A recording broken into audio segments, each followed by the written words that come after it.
what you loss of person is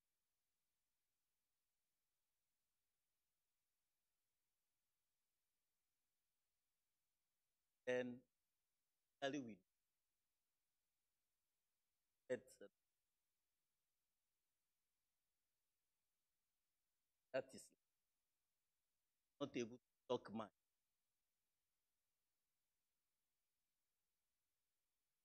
That patient struggle a lot, asks you.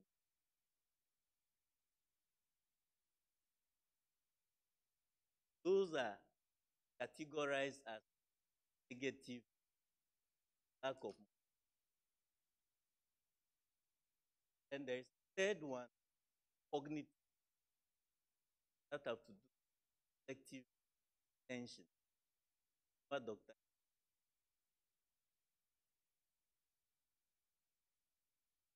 able to focus on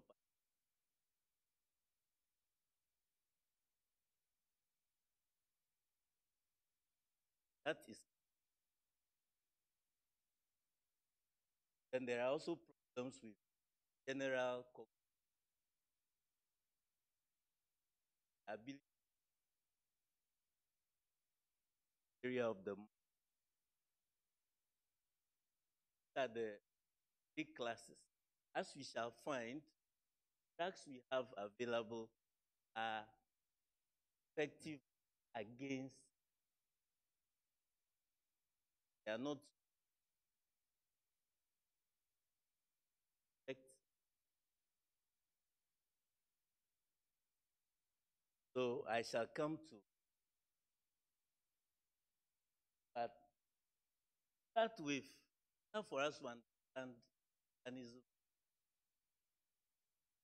let's have and the some of the problems that have been found chronic abnormality, some of that substance.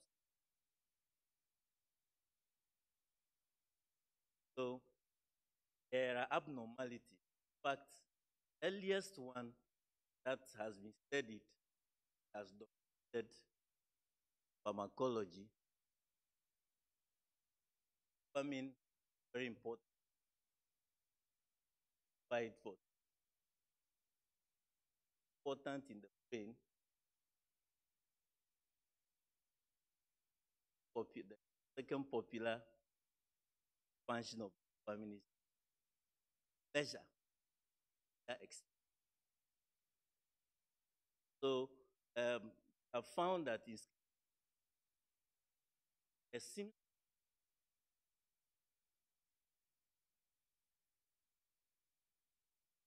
and then later on found the role of another cause recently session glutamate. I found that some way somehow glutamate relates that can not just going all the other things for attention has focused that side.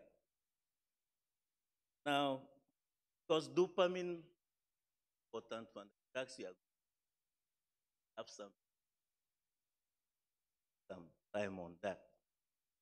So from pharmacological observation, somewhere in the 1950s, the role of dopamine was what pharmacologists observed was some particular drugs which dopamine or that dopamine receptors.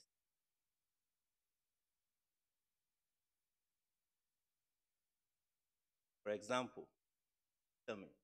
Vitamin is then promote, dopamine apomorph. When you take levodopa, Parkinson, levodopa is dopamine. Levodopa eventually leads to dopamine. When you take all these drugs, psychotic, have hallucinations.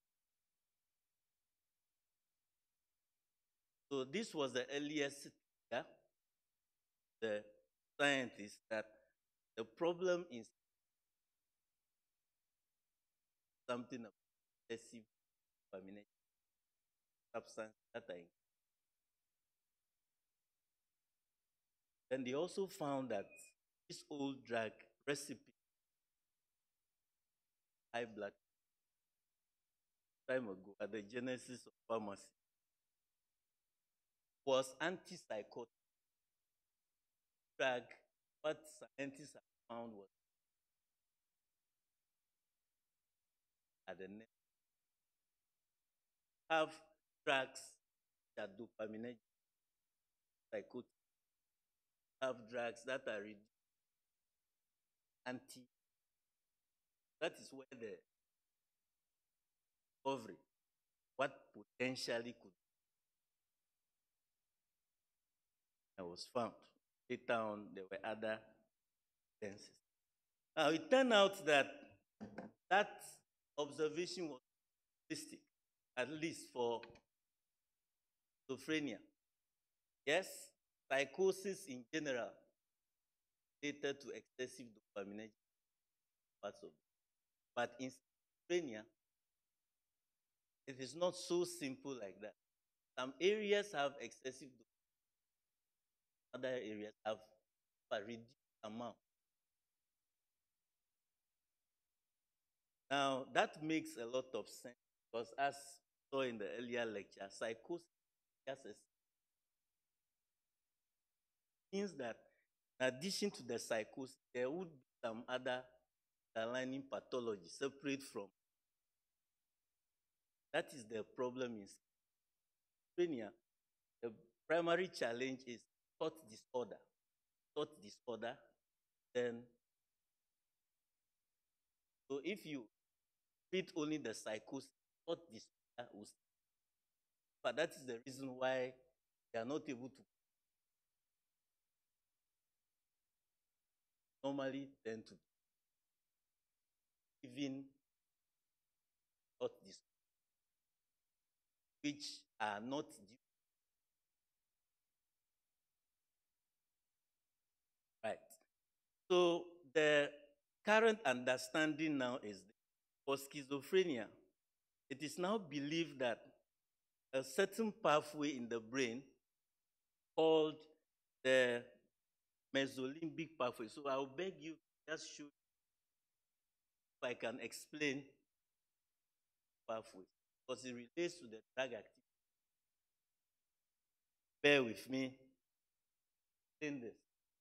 Now, within the brain, there are several dopaminergic pathways.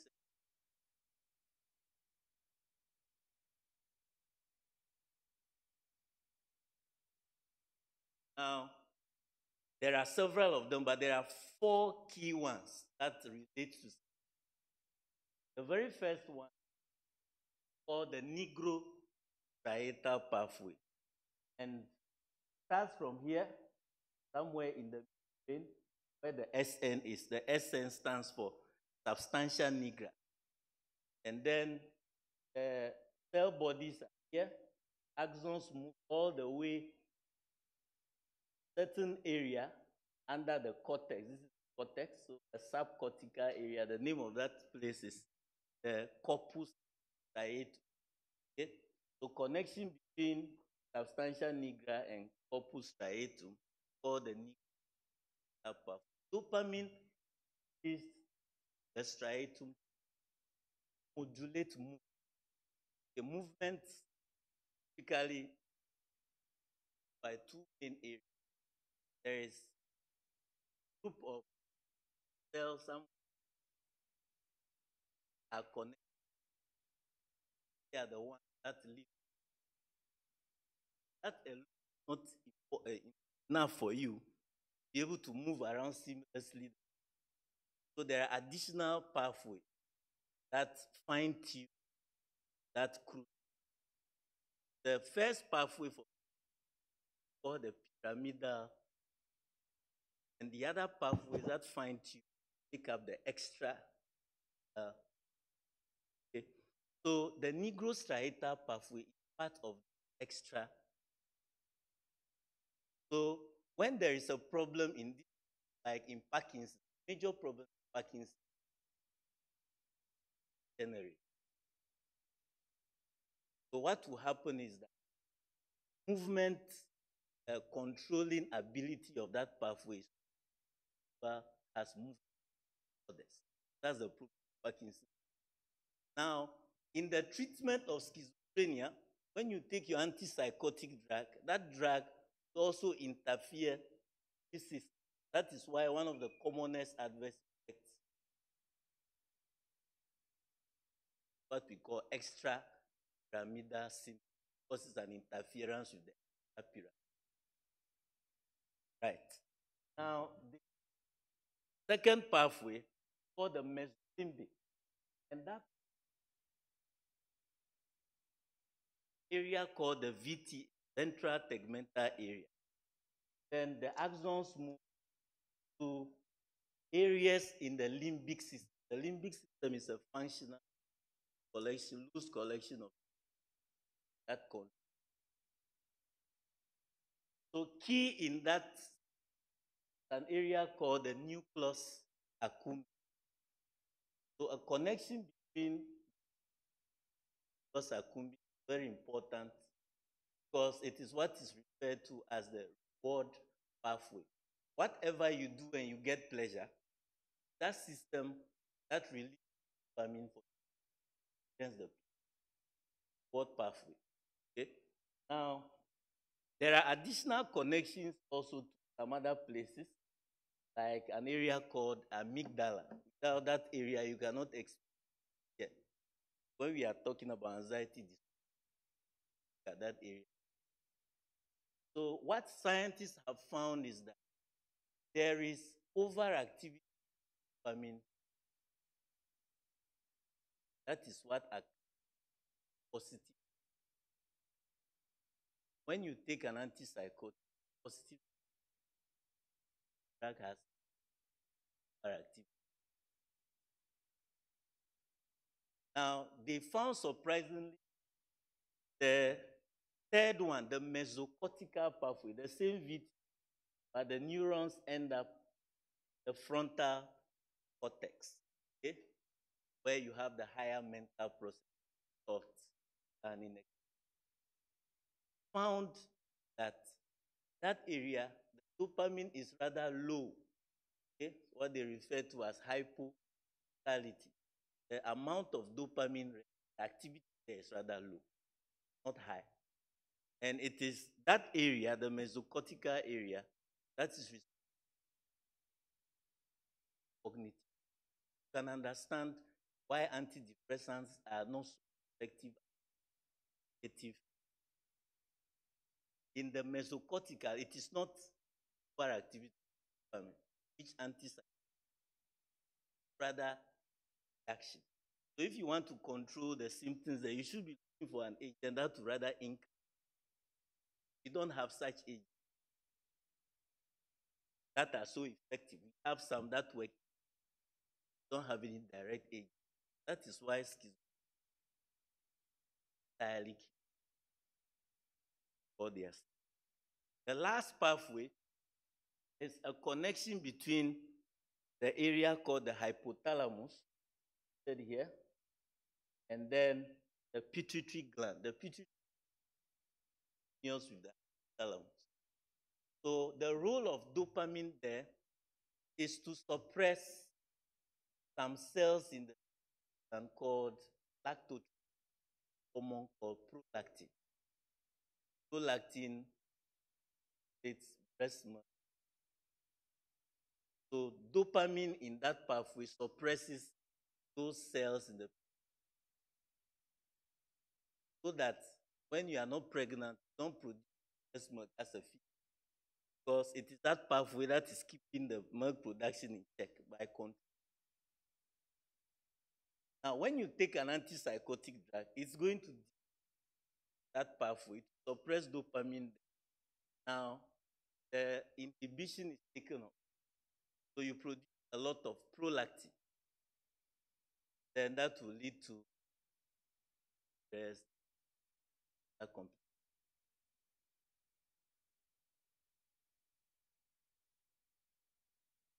These are the pathways. So in schizophrenia, there is overactivity in the mesolimbic that accounts for positive, and then there is decreased activity cortical that accounts for negative.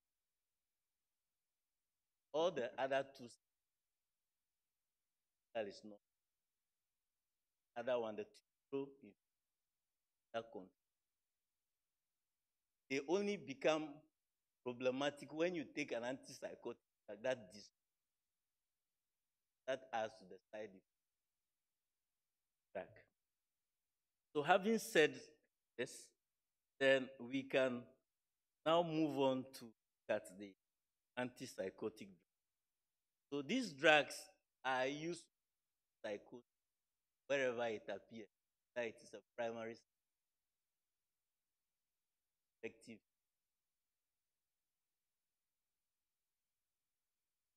Now,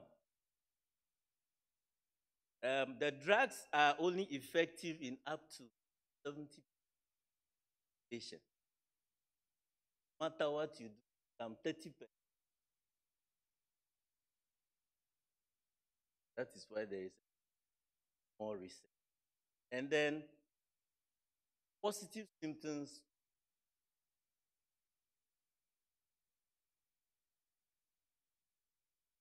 cognitive, that one hardly appears. And because of the adverse effects of the drugs too, it is always preferred if one agent, try one, if another. But the third one, the treatment.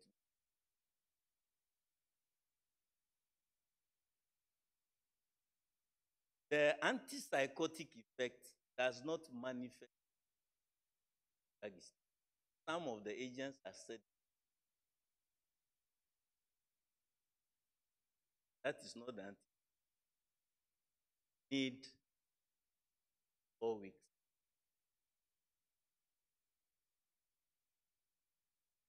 And things like dilute take time to give something that is take this drug and it will go away gradually from being obsessed with the point where you don't care about for take time. So the drugs we have are the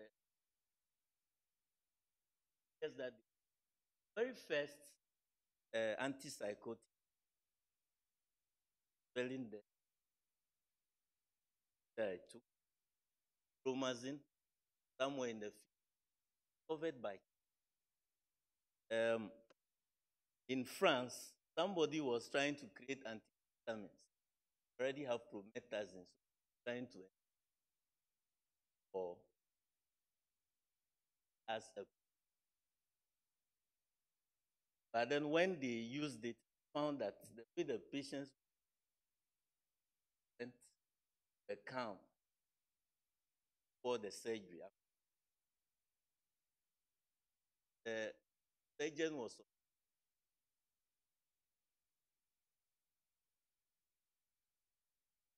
so he contacted two psychiatrists, and at that time, because they also have large asylums, what to do. So we have a lot of guinea pigs. Tried it, was wonderful. Behavior change. That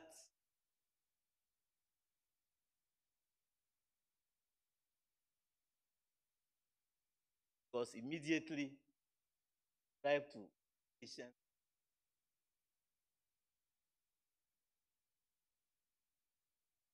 was the drug psychotic. So we started with chlorpromazine, the others very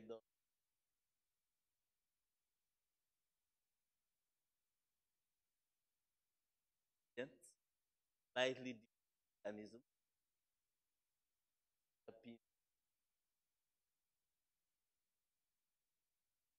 Coming in. Now, the issue clozapine. Clozapine was an old drug. When they designed it, the mechanism was not similar to the asthma. And so, one way of telling whether a drug is antipsychotic, give it to animal, effect of animal. But clozapine was such. So they believed that clozapine could be an effect.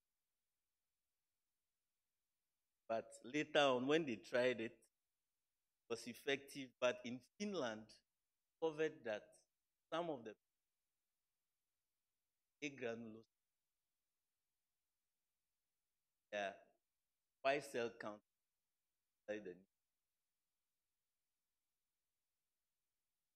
because of that,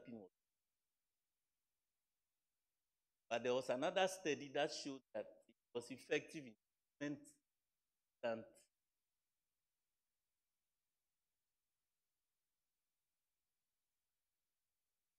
as a last. That is the. As I move on, have any comment you want? Yes, I could see that your mic is on. Ama, you have a question? Can comment. We can divide the antipsychotic drugs into classes. The first generation antipsychotics, they are also clinical or classical. Then the second group, the second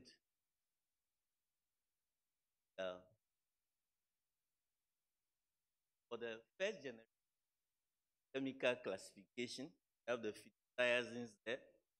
They are also subdivided into aliphatic, pyridine, pyrazine, etc. Chromazine featuring there, and the aliphatic. Then phenazine, which is also a very common Ghana or there. Then haloperidol, pentisol, also together with pentisol. That is not. Well, just an information for you. You're very famous now, live on the YouTube. Thank you very much. All right. Now, the reason why the subclasses for sizes is important is that occasionally you want to select agents that are sedative or that have fewer side effects, that have reduced. These things are varying within the subclass. Depending on what you want, then you look. That's you. For example, chlorpromazine is very sedative, very sedative.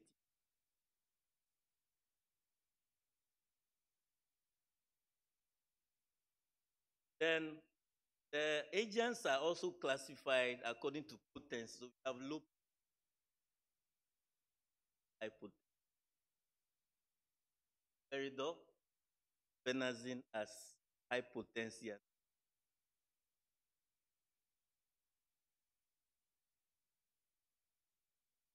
These are the second generation antis. Clozapine, olanzapine, thiapine, asenapine, terpene, peridone, paliperidone, iloperidone, prasidone. Then aripiprazole, dexipiprazole, recently ariprazine. Okay. Now, I've grouped this together. First group that we are calling unofficially the pins. because they tend to show similar side effect profiles, some minor differences. They are more related to each other from other ones.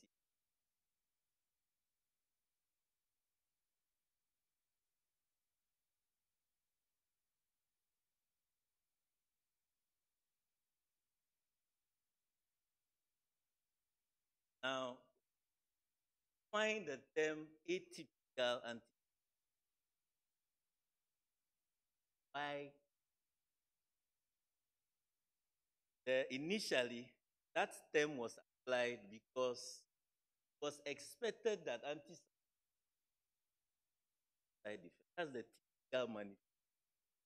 Now, if you have an agent which is antipsychotic without side effect, that is how it started. Then later, they included efficacy against negative and pro-actiness. Fortunately, most of the second, apart from effect. So it is always better to change it.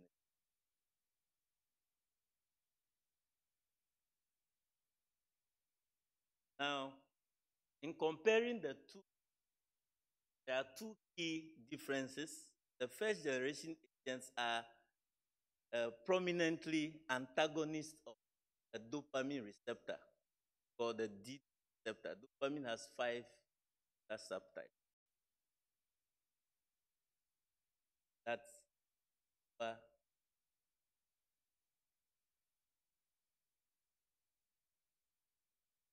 by antagonizing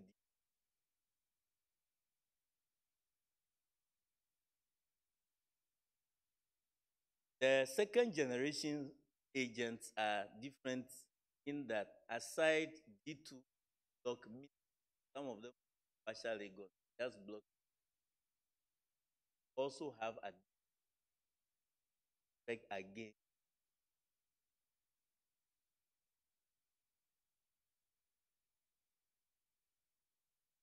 Found that one of the receptors, 5A subtype, but they also target.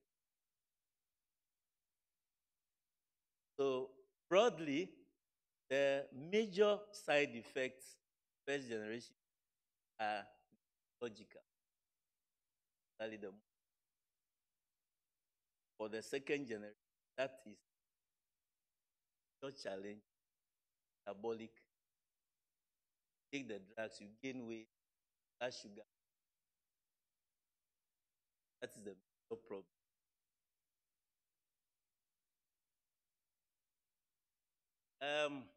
A number of studies have found that antipsychotics are effective. The problem was whether the second generation more effective. Because all of a sudden you have new agents. The industry is sponsoring trials and they are claiming that agents are far superior. Meanwhile, they are more expensive. Go and buy them. And so the government, the US government, the UK government, sponsored their first generation, second. So the one in US, Atlas K1 is Atlas study. And the conclusion from these studies were that as a class, second generation antipsychotics are no better than first generation. But there is no significant as a group. Because with the exception of clozapine, quite effective.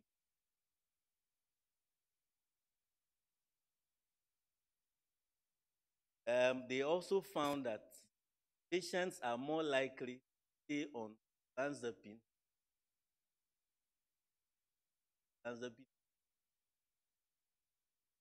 metabolic patients are to the.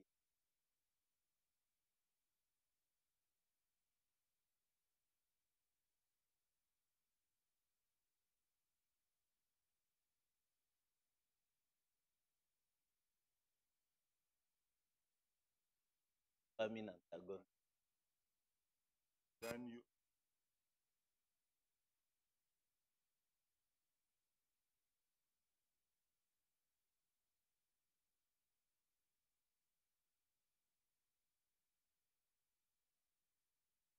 generate. Now you are saying that the second it then are we rows not blocking them? There are several ways that it can either be a disturbance.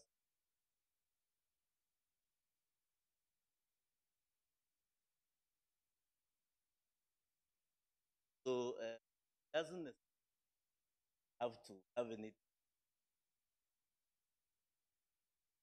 but drugs we target doesn't mean affecting other parts that are.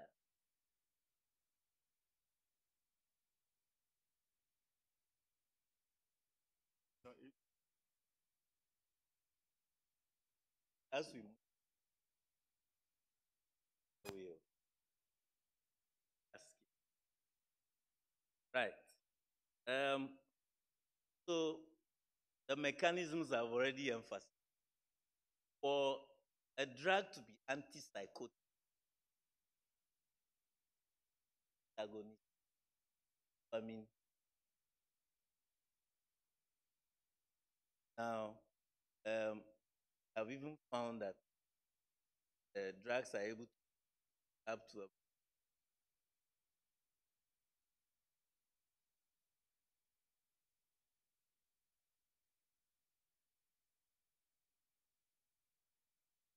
the new drugs are aripiprazole and prazole, partial agonist. What it means can block the have an intermediate like the that will block entirely. Now, in addition to the D2 effect, antipsychotics affect many other receptors, some of which are used, others I have already mentioned 5H. That receptor, when you block it, confers a effect on negative, also then muscarinic receptors, Please, before you go there, the partial is it dose dependent or no? It's not a dose. It's just an intrinsic property of the drug. Create a moderate or intermediate. Okay. Now, let me explain what a partial agonist actually on its own, it's receptor, but not so much. Okay. And if in the dopamine is supposed to be regular transmitter for particular receptor, if that drug, if the partial agonist allow the dopamine, are you following? The dopamine can produce maximum. The drug will not allow it. But when it's there, so at the end of the day, you have an intermediate.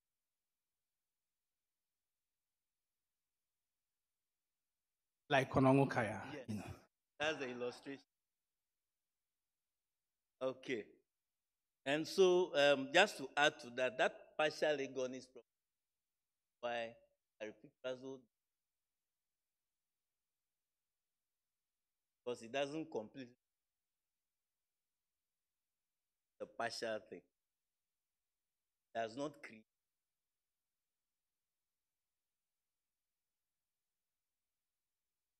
Now, anticholinergic effects. They have also found that antipsychotics that block carinic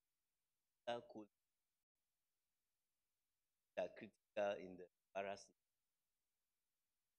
are also used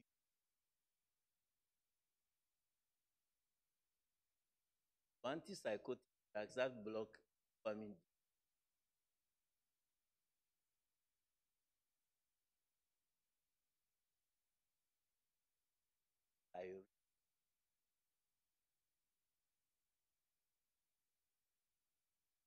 Don't be.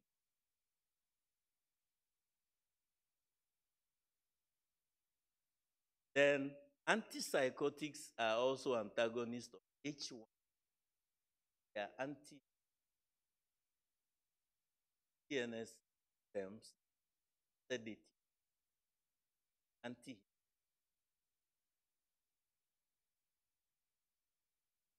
Those that have signal.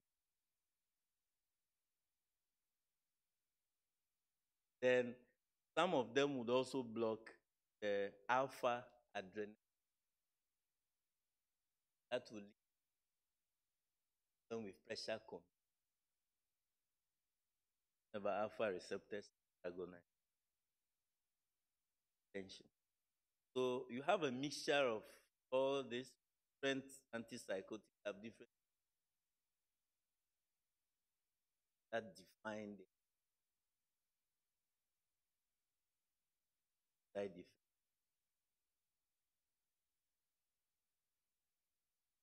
As to all the newer agents have higher effects.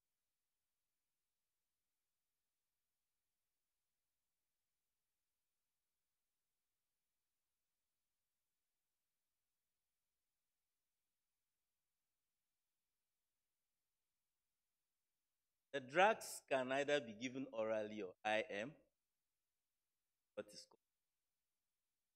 When you give it IM within 30 minutes, get your plasma 30 minutes orally, take about 1 to 4 hours. Plasma. They are very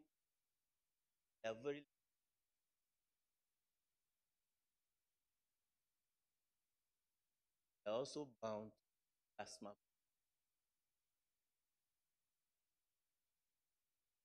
If drug is highly bound,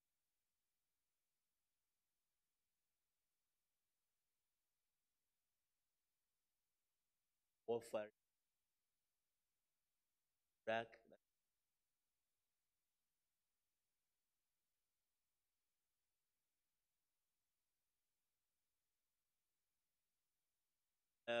and then the drugs are metabolized in the liver, except for Racido doesn't liver enzyme.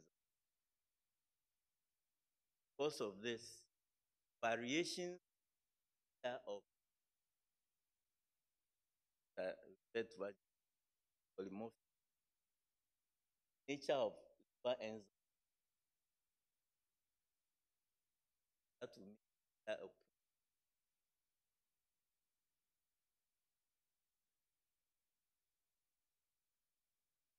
then there are cases where patients will resist the medication. They won't take it. So there will be a problem with adherence. Such cases, long-acting doubles. Some of these take the drug typically, verify it to some IM gradually. Take the next. That can. Then the newer ones have other technology that they use. In relation to this, olanzapine has a particular problem.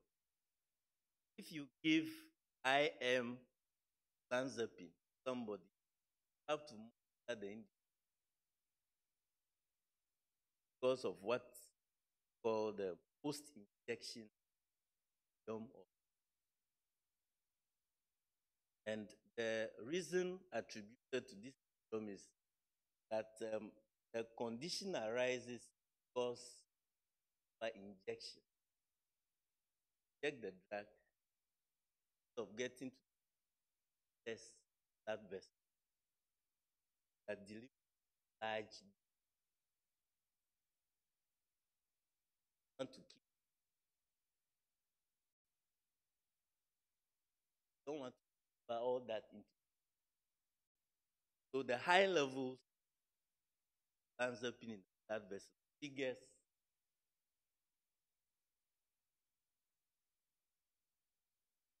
natural side effect. The recommendation is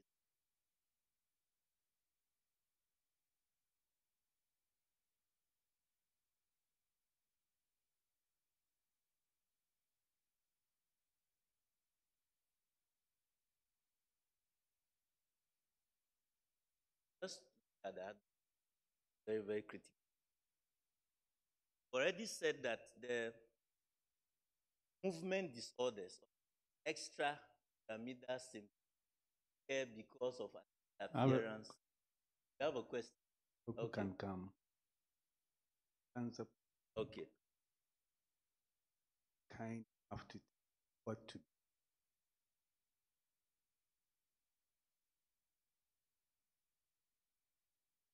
No, so it's symptomatic of the problems that were happening. No, there is no direct antidote. Monitor the symptoms.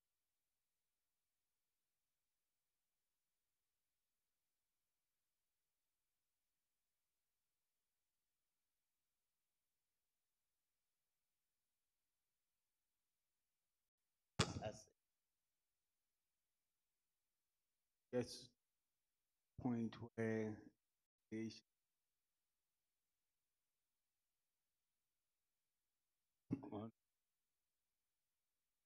where the person is sick.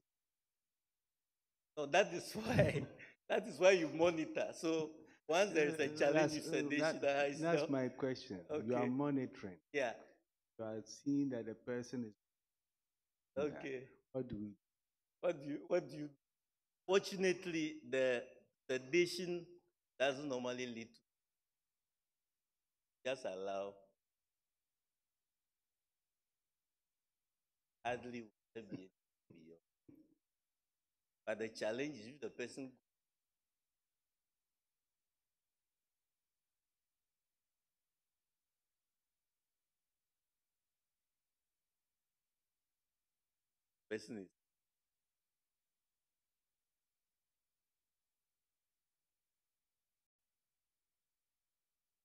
I mean, what I want to add is that, of course, this is a problem that may be associated with this therapy, which the practitioner has to be mindful of. I'm sure there are other options, other products that does not have this effect. So maybe that would be your preferred. But if you go for this, right, then there is a need for monitoring. For now, we don't have a specific antidote. Maybe in future we'll have an antidote that will facilitate. But you monitor, and then you manage the problems that come. So the Excuse adverse me, please. effects. I have a question. So related. So does it happen in all patients? Not all the time. So a patient can react today at another time. That is why I said this is attributed to the vascular end. If injection is done and it doesn't happen, if it is injected well, large amount of blood. I guess when it enters tissues as well, because sometimes aside the blood vessel, it may also. So again, the skill that might come with it is that you have to look at where the muscle mass target. That is if that is what.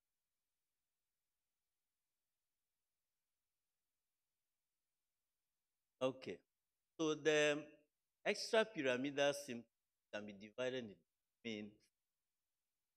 One form that occurs immediately you start doesn't take. Then there is another form that occurs after long-term use. At the very that we are going. The extrapyramidal symptoms are more than when you take the first generation, the higher potency are more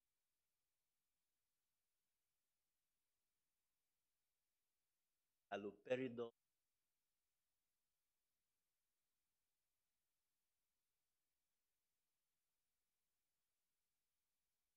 And for the second generation, those with the least are clozapine first, thiopine. The rest have the but these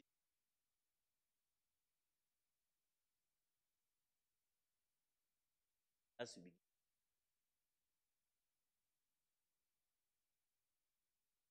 At the acute extrapyramidal symptoms, there are three main ones. The first one, the acute. So you give the patient the drug, and within 1 to 4 days, find that the person comes back. There must be spasms, very painful, affecting the eyes, the tongue, even respiratory issue. That can be deadly. But most of the time, it's about eyes, the eyeballs, muscles of the face. Have some. Then all antipsychotics, as I said, the risk is some it is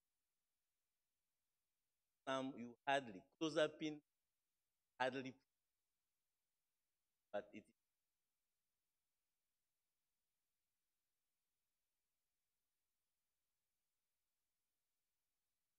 all antipsychotics have the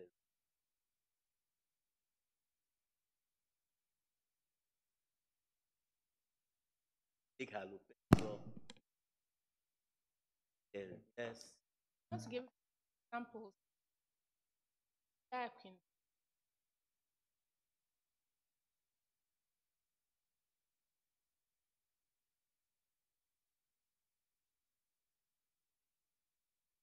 Heptadine. Yes.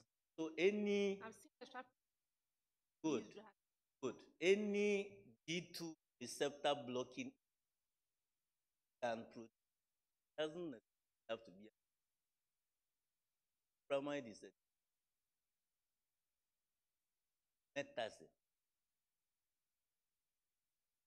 Not just it's about the receptor blocking. That is what that thing. Any drug that blocks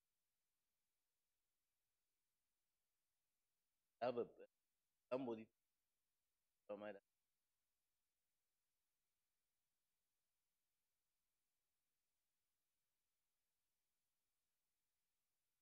Right.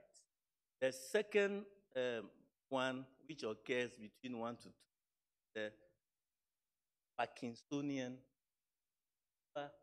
I said that the degeneration.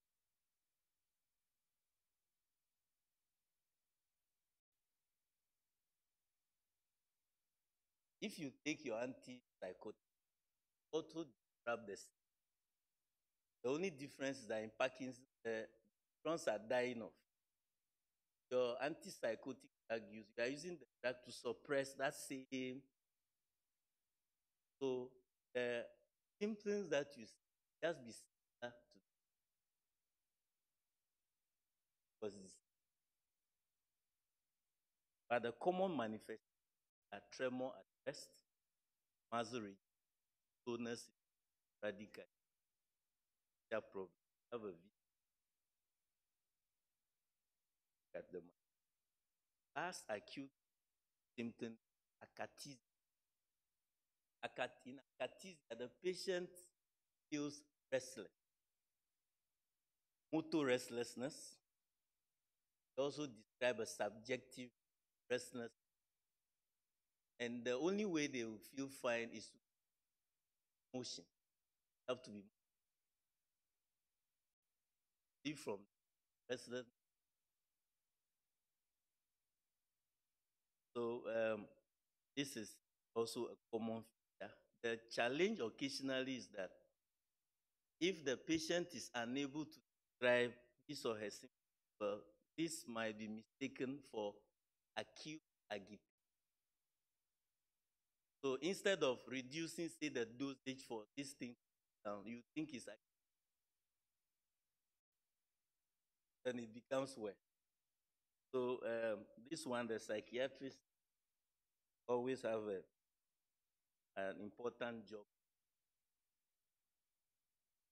Then the second one, the second of extrapyramidal symptoms, categorized collectively as tardive, and it's tardive because it doesn't occur, comes as compared to the other. So the patient is on your drug for months, or then all of a sudden you find that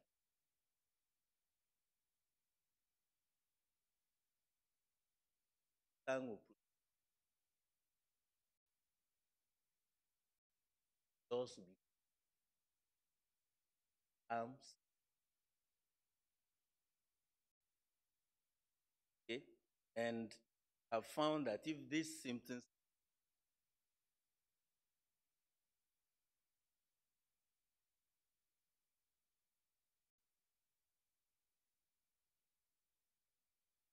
one of the things that you have to look out for of primarily don't allow it to.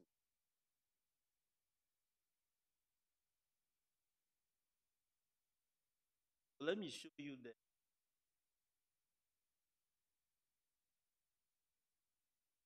starting with acute. So muscle spasms, very painful muscle spasm, the head, neck, the muscle. And also there's a sudden increase. I want neck spasm.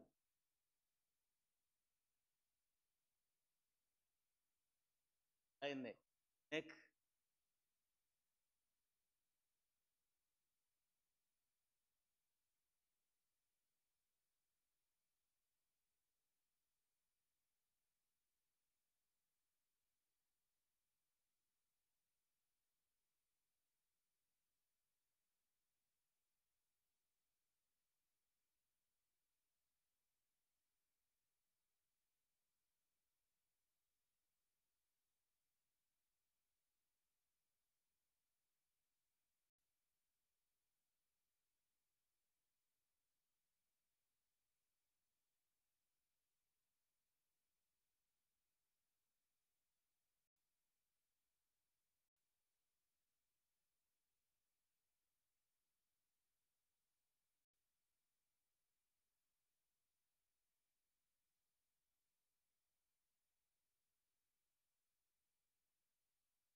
So these effects are all induced by the health professional.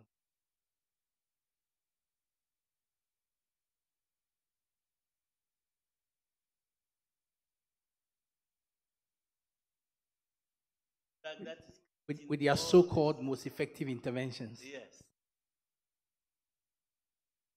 This is just acute. Unfortunately, can easily be treated by antibiotics, diphenhydramine.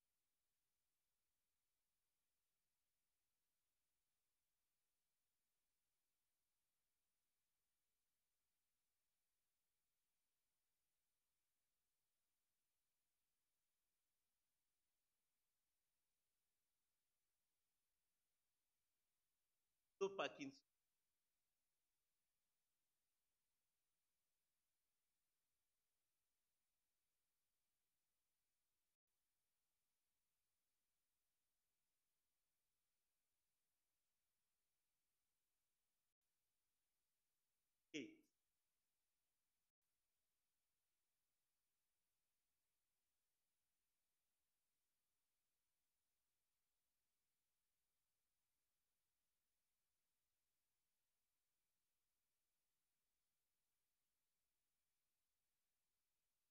Dragging.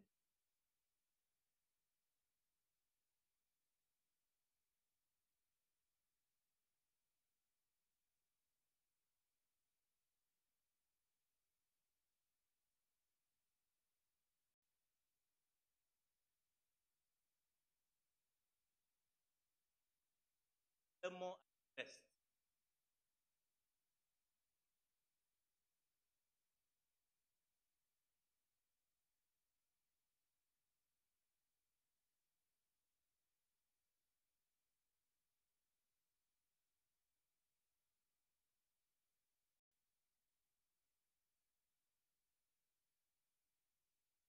Right is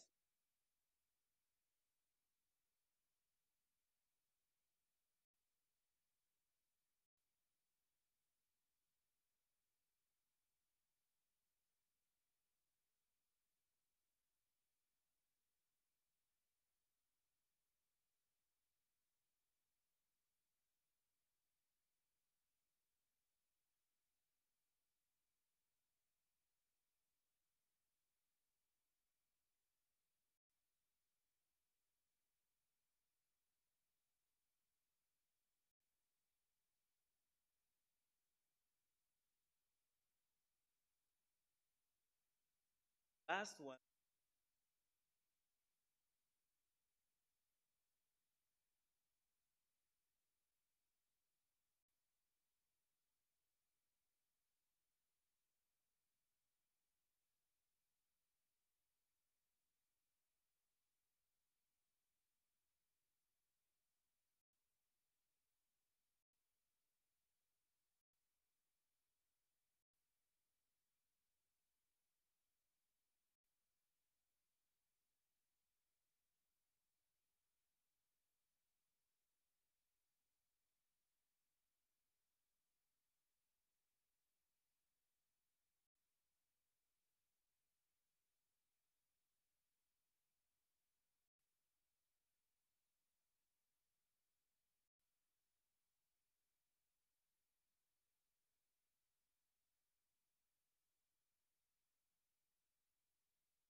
symptoms or benztropine, trihexyperidine, diphenhydramine has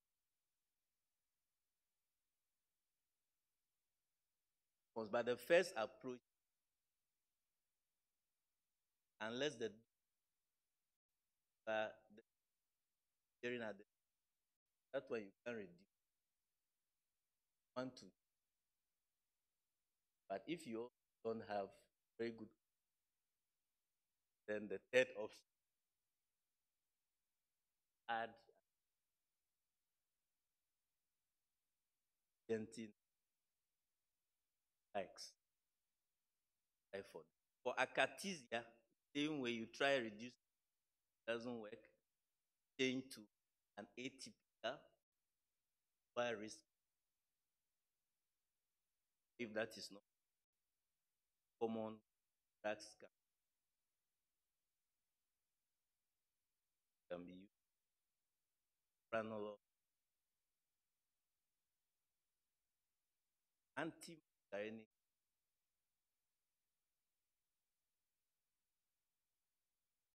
then for tardive dyskinesia, watch out and try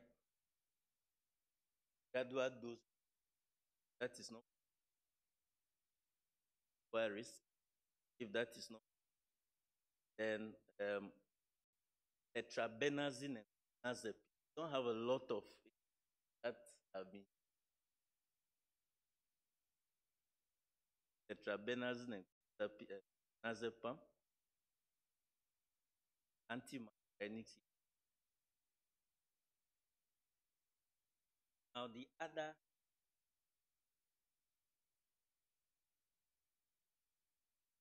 endocrine problems.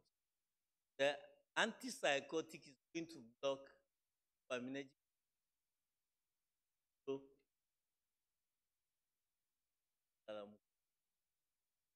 the inhibition lactin, plasma prolactin, that will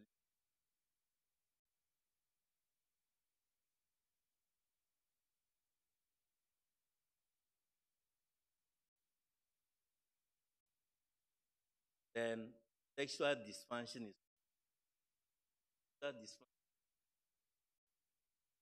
psychiatric because they have a serious impact on parents, more critical in depression. So drug is affecting that without even. And one other problem is that they will not easily tell you about the press them.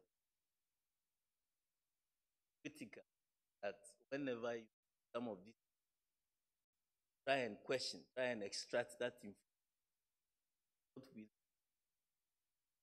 If you don't,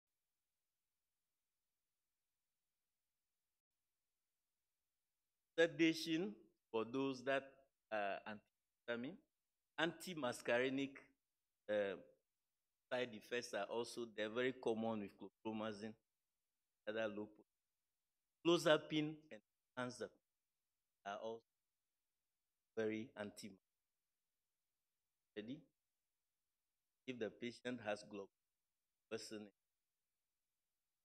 enlargement,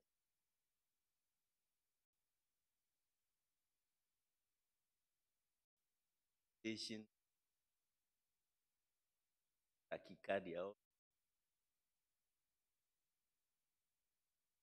Then metabolic effect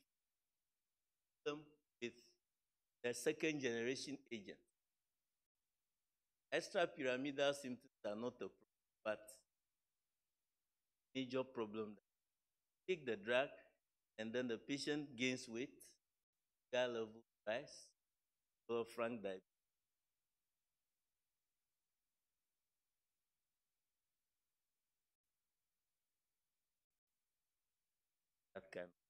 That affects quality of life.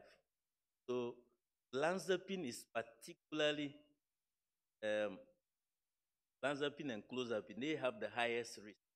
Because of that, in treatment, olanzapine is not recommended drug of because of effects. So what options do you have? If you still have to use agents that metabolic effects, then you have to put them on a switch to an agent where risks. Racidone has very little, right? That. And if all these are not possible, there is some evidence that metformin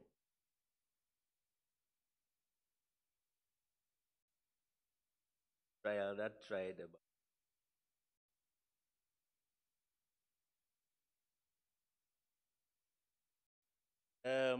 so the other ones, cardiovascular effects.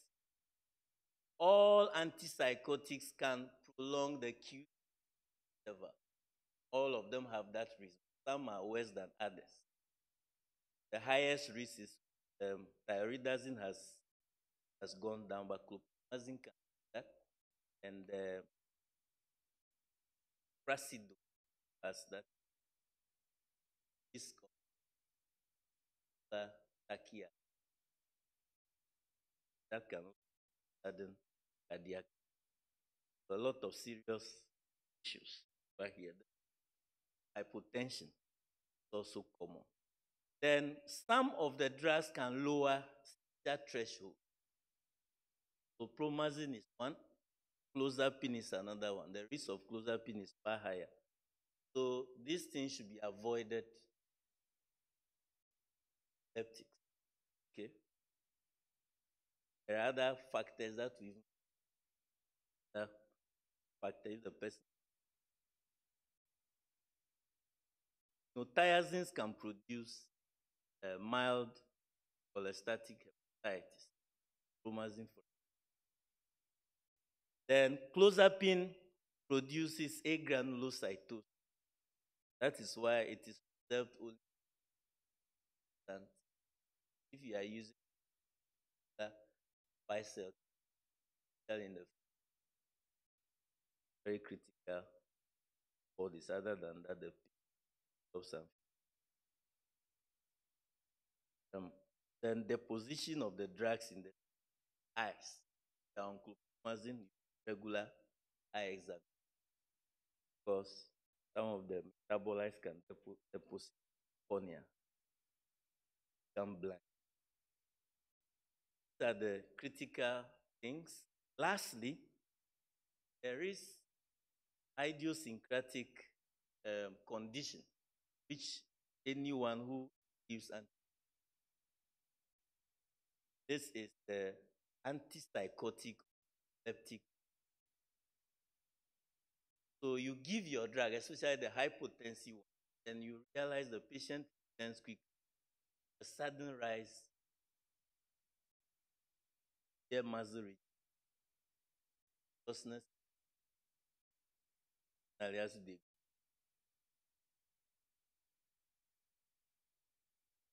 and muscle.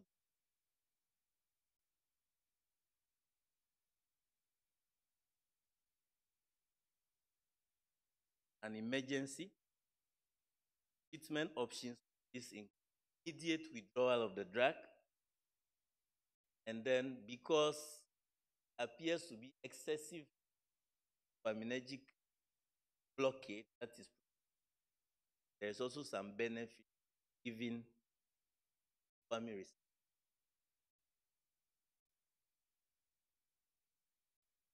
Then for the muscle rigidity, the muscle can be relaxed with tantrose. When you do all this and you give supportive therapy, high body, fine. Then you can resume treatment after about back from that class.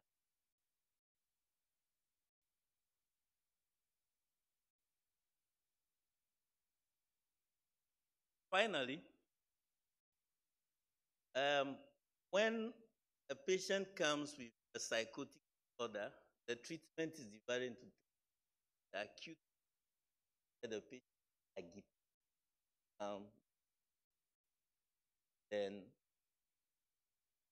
stable where you maintain those.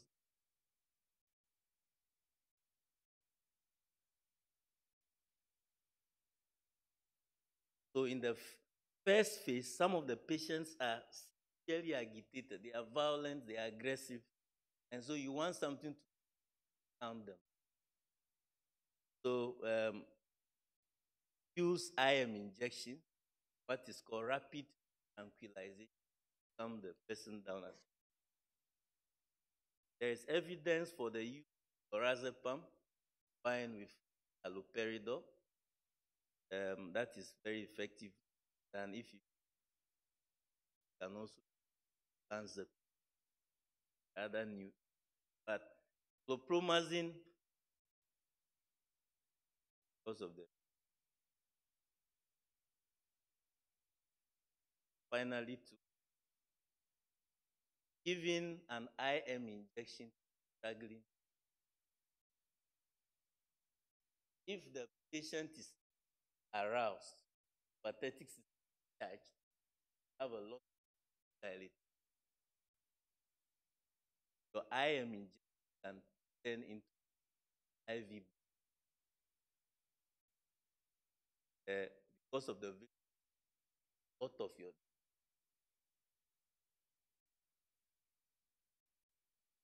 yes, the struggling have to find a very. Thank you very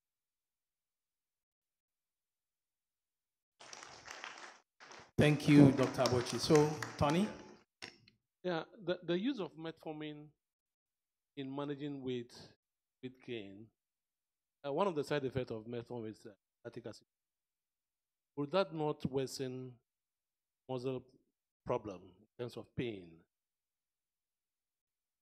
Yeah, the study that did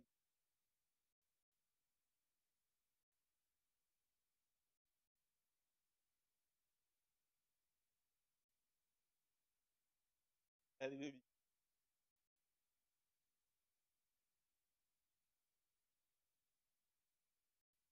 I guess lactic acidosis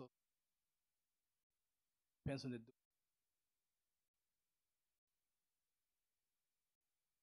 Any other question? Yes. Sabochi, the video that you showed, I think the side effects were more in the. So is it age related? Basically, that was. studied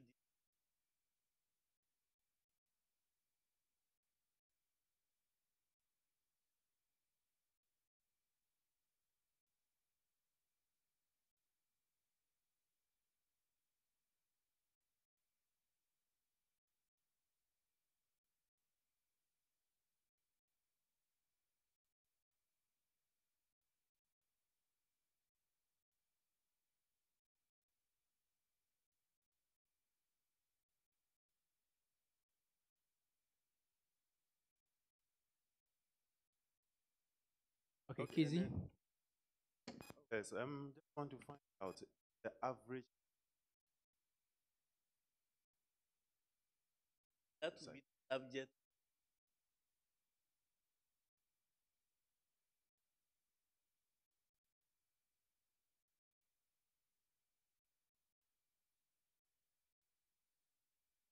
Momori. Wide range.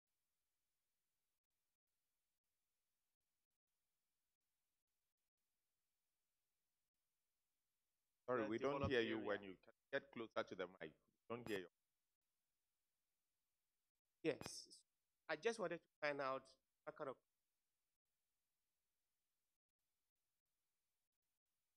we have all the Don't have first lecture. Some of this. Oh, that was an impressive answer. One that is more of a scientist. I expect the clinicians to have the standard treatment guidelines and be able to know products that you. In fact, I He's highlighted. right. Have I highlighted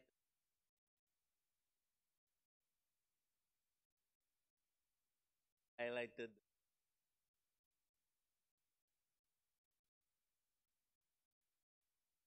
Just needs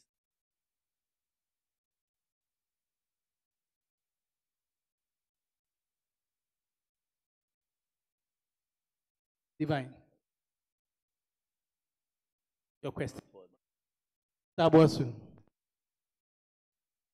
Ochi, find out. For those of us who are not too familiar, those going to be part of them. Yeah, I'll give Thank you. that. Nabeka.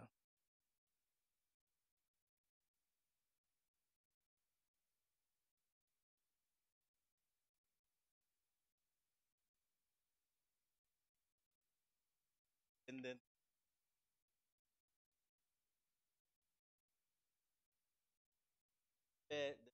that will allow higher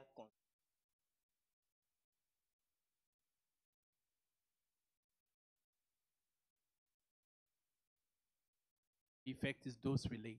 Second come. Once again, my question: what do you do? Able to pull out of the patient throughout this. So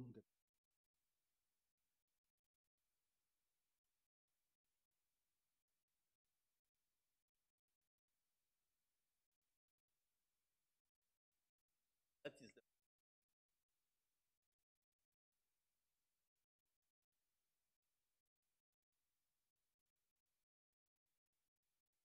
Very good answer. Francisca.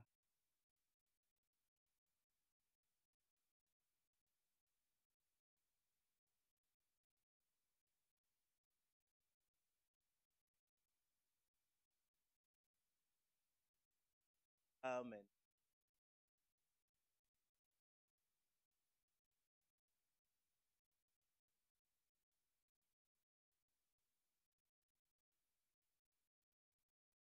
Because I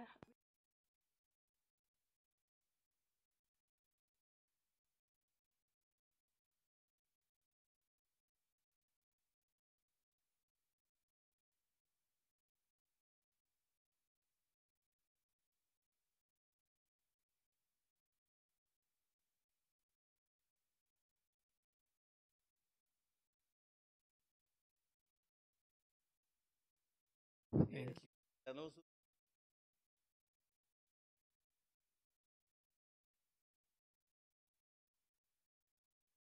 Very last question. Fortunately,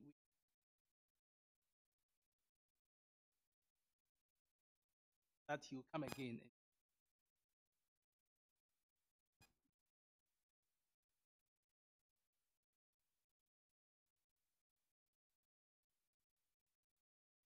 Like side effects.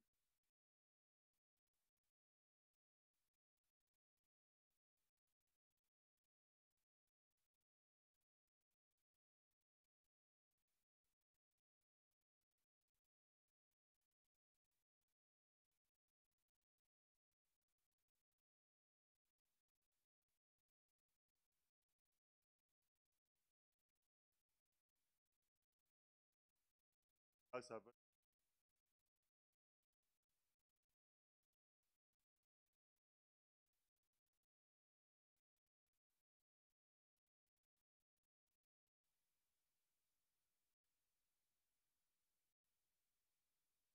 I can so I that we can. can Well, we let can- me we can let relate me to that. see. I can. So Alright. I think as you went on, that was really important. Pharmacists very familiar with all the as he said, we have enough with the problems. Know what to give when the effects come. Perhaps there is one who has been working psychiatry at and up. That's a country.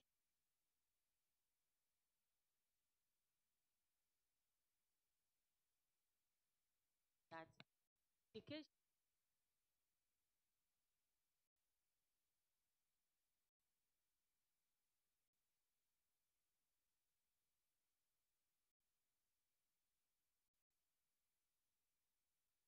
example, how long meals.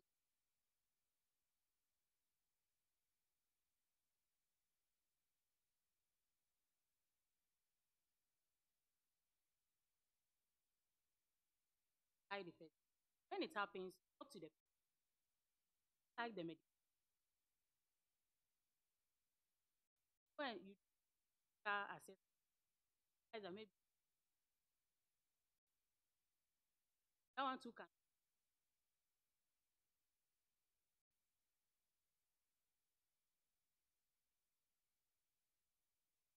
pattern of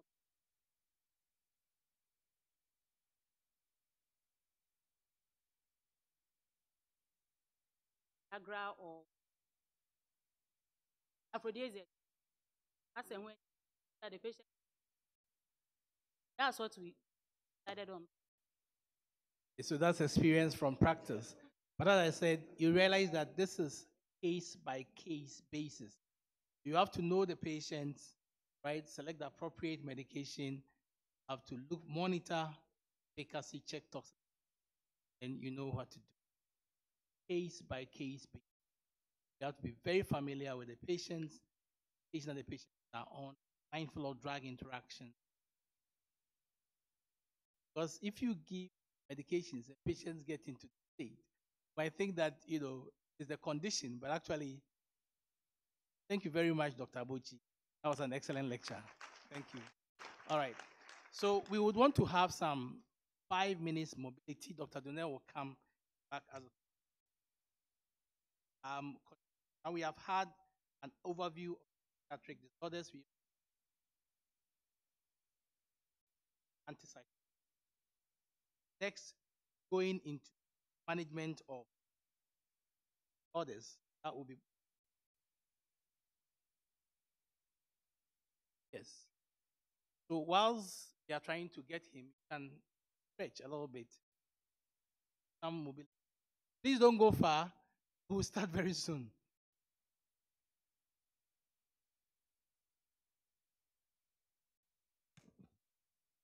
Dr. Warren, have access to Wi-Fi code. Wi-Fi code.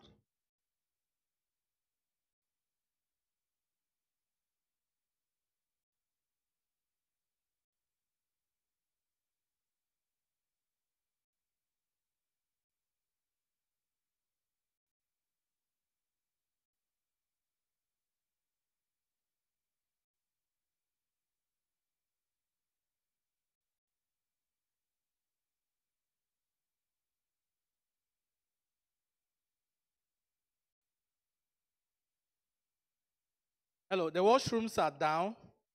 Just use the exit door. You go downstairs. The washrooms are there.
Hello, can you hear me? Hello? Yes, Can you we hear can me hear too? you. Yeah, I Okay, can okay. see you. Yeah, on a I five cannot. minutes break. Okay, but let's work out the video so I can see who the The students are. Yes, sir. Yes, sir. alternative is And we can also hear you, but we can't see. Oh, my video is on.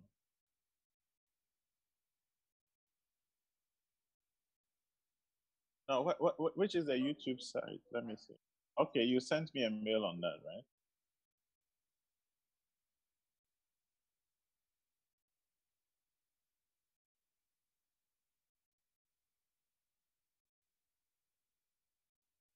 Okay.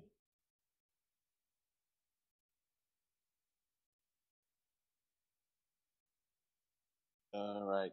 So I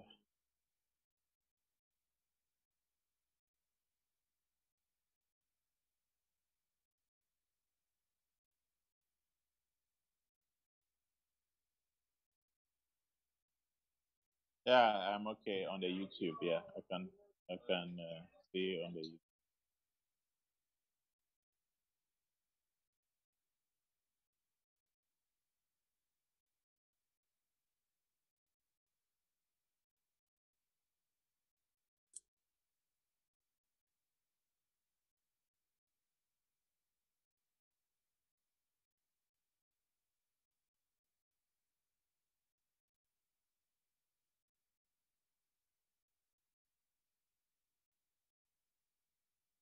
Okay, so can we have colleagues outside to come?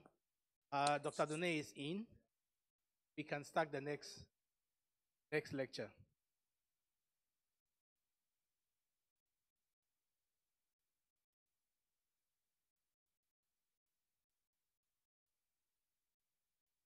Dr. Done, can you see us now? Unfortunately, I don't know why I started seeing you on the YouTube. Now it's gone off again.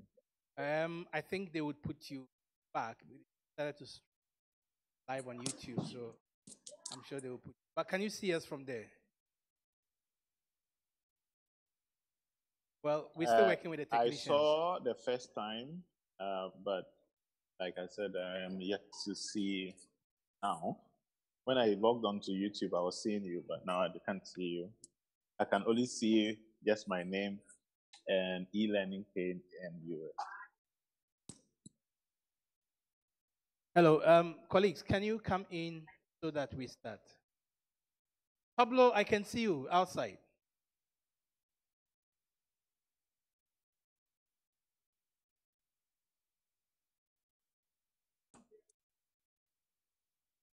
All right, Dr. Dune. So I guess you are following Dr. Abuchi's lecture.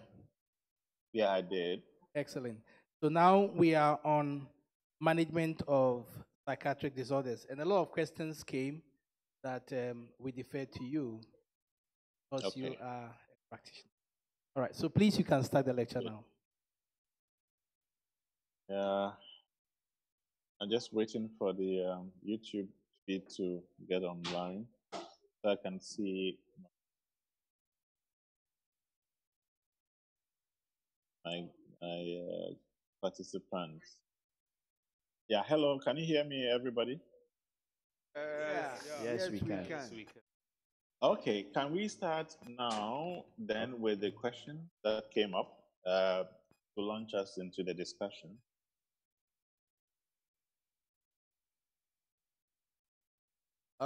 Okay, you can give your question. The gentleman over there. Yeah, I cannot see the class on the YouTube, can I? It's gone off again. Yeah, I can only see myself and the presentation on YouTube. Nicodemus. Yes, please. My question is. Okay. Hello. My question is. In some situations, pyramidal symptoms, pain, even when the drug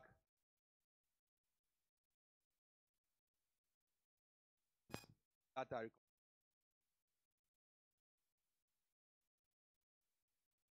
my question, therefore, is, can we a clinician on legally?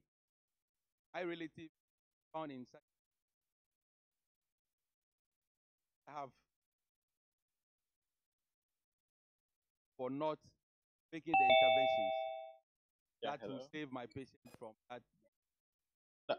Can you start your question? I didn't hear anything. My question: if the extrapyramidal symptoms become a disability, for instance, if the necessary interventions are not given, and the patient will have to remain with those symptoms, can I sue the clinician?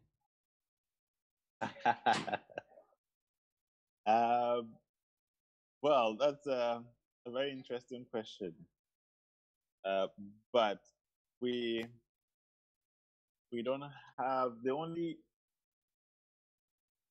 reasons supporting that, which you just said, is when the pros and cons of treatment have not been explained to you and you given a consent, or that the no, most jurisdictions have what we call a mental health law, and the mental health law comes to the aid or to the side of the patient where there's a difficulty in initiating treatment.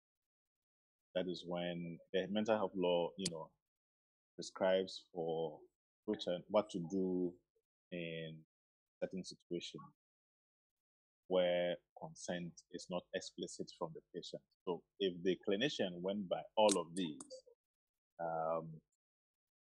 I don't see how you can do successfully and win. But if they breach either the involuntary, either the voluntary or the involuntary part of the contract with the patient, then we have a case. Yeah. Now I can see that you can see as Dr. Interestingly, no. Right. Okay. So we'll still work on that, but we can still. I like your glasses. What happened was, thank you. When at the start of before the class started, I could see the classroom, but unfortunately, everything just went off when we started. All right. I want to contribute a little to the answer that you gave. The question, yeah. That the liability is not only on the patient, but it's the entire facility system. Yeah, exactly. It's a teamwork. So I guess that is why we are going through this. Pharmacist also has an active role to play in the management of the selection, the medicine, counseling, all of that, minimize some of this. Indeed. It's because pharmacists have actually removed themselves from issues of mental health, clinical pharmacy related to mental health, or antipsychotic or psychotropic medication. And that is why the burden is overly on psychiatrists in that part of the world. Elsewhere, the pharmacists are heavily involved, psychoeducation and pharmacovigilance, and also in adverse reaction reporting and so on and so forth. It's a huge kind of a part of the pharmacist's job when it comes to i.e. the kind of formulation to use, the route of administration, explaining to patients the side effects and how to deal with them, and then therapeutic compliance. All of these are an integral part of pharmacist's job, which we do not get part of it. Thank you very much. So we'll take only one because it looks like you have a lot of materials to cover. So we'll take a last burning question. Okay. Yes. I'm Sarah.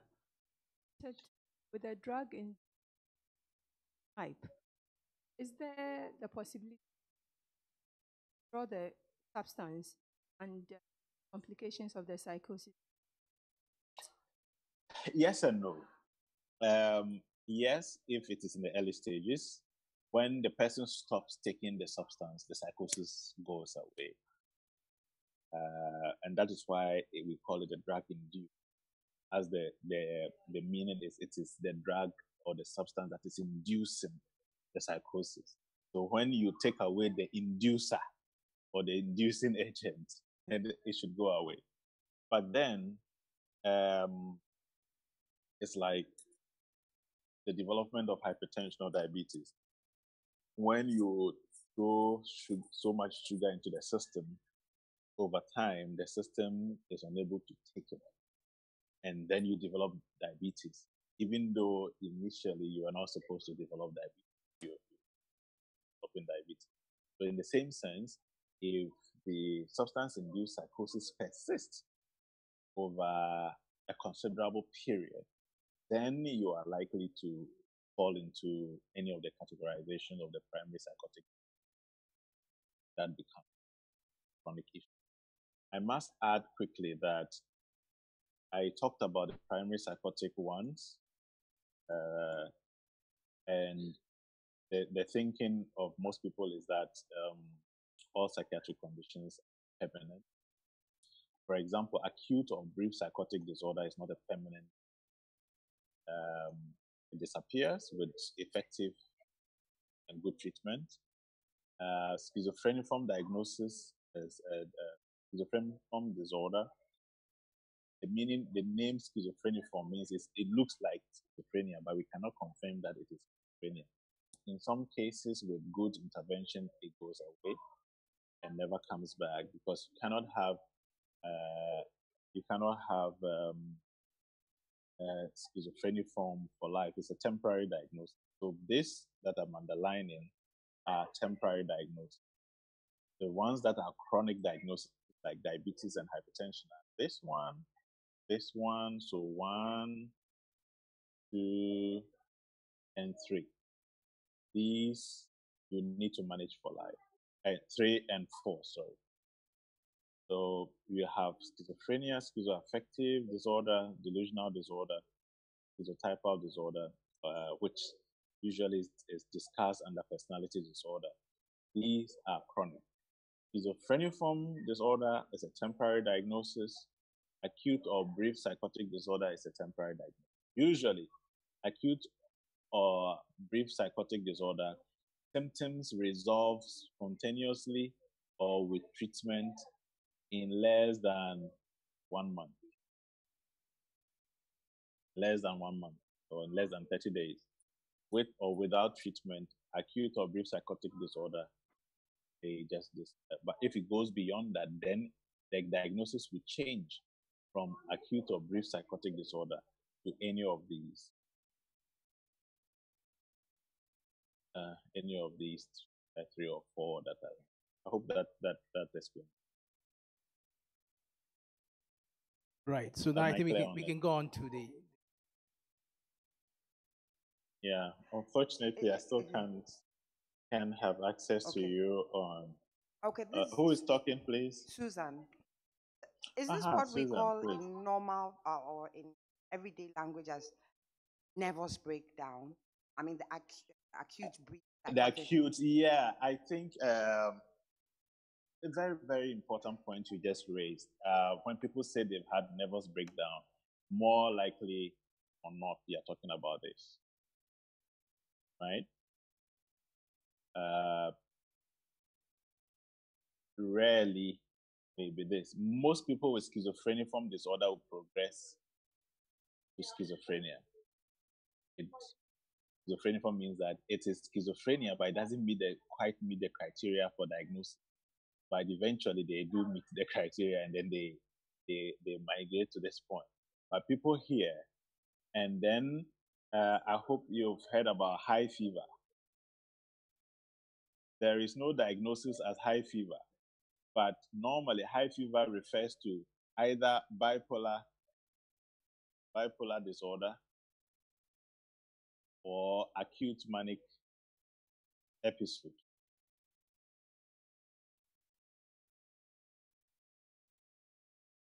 And either bipolar acute manic episode or acute or brief psychotic disorder may be referred to as nervous breakdown.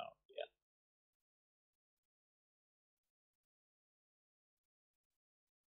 Very good. So can we start the next session, Doctor? Yes, we can. Perfect. I'm trying to still get so I can relate more personally with the class. Get on. I could see that. I could see that. Yeah. But yeah, Abuchi is saying that this is the psychiatrist at work, but I think we'll make do it as it is now. No worries. I'll continue on, nonetheless. I think Dr. Abuchi has done justice to. I was following online somehow. My apologies. I am in a home being hosted by our friends in another city where we are having a meeting, and therefore you may have some of the background coming up. So please pardon me. Sorry about that. Dr. Abuchi talked about the antipsychotics and so on, and I was following online, and he's really done quite a great job. So in my slides, I wanted to talk briefly about the psychopharmacology and tie it into the management of psychotic disorders using schizophrenia as a prototype. So you would find that traditionally we had the drugs which we have seen with Dr. Abuchi divided into first and second generations. So who can tell me which was the first generation drug to be produced? Henry, are you there? Pardon me, when I get to know your name, I would call on you. And then the rest of you, please don't think that I have ignored you. But if you are answering, let me know your name and I can keep it. So can we pass on your questions when you call our name? Unfortunately, that is the price you pay for me knowing your name. So you cannot pass it on. So Henry, this one comes to you squarely. Which is the first generation drug that was produced and which year?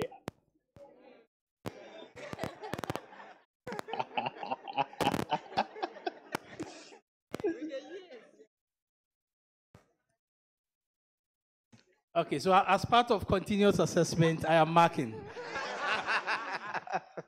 Good. I think the first drug was Promazine.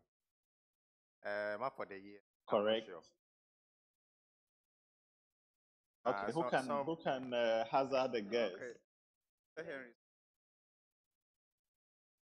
All right, Henry.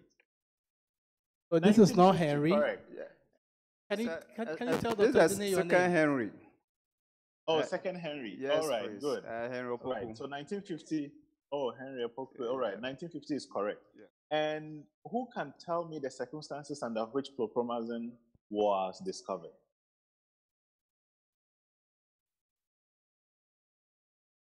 Can I mention someone's name for you? Please do. Charles. Charles, please. Unfortunately, I can't see you, so I can't put face to name. But you, Charles, yes, tell me.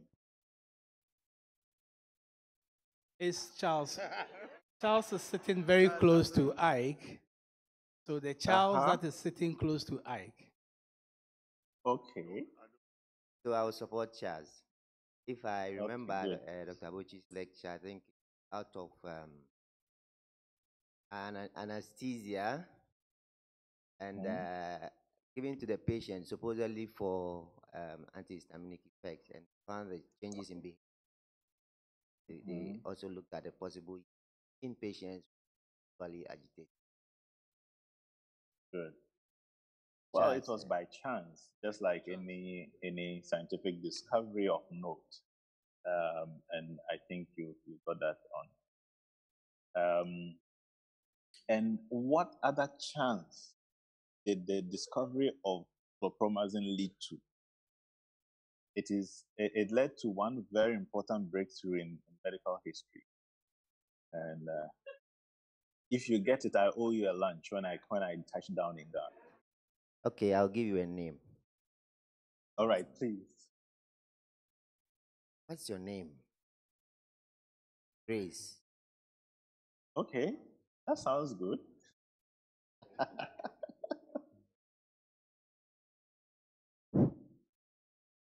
Oh, there's no Grace in the Grace class. is quiet. Oh, there's no Grace. I think Mr. Kankam, you want to? I want that lunch. Oh, great. It helped empty the psychiatric homes. Yeah. Not quite. I said there was no wrong answer. So this is not a wrong answer, though, but it is not what is being looked for. So he gets a partial lunch. We'll see about that. Okay. Benedict. Well, I just want to try. So if that is. That is true. It's been used for the treatment of hiccup. And what other thing is chlorpromazine used for?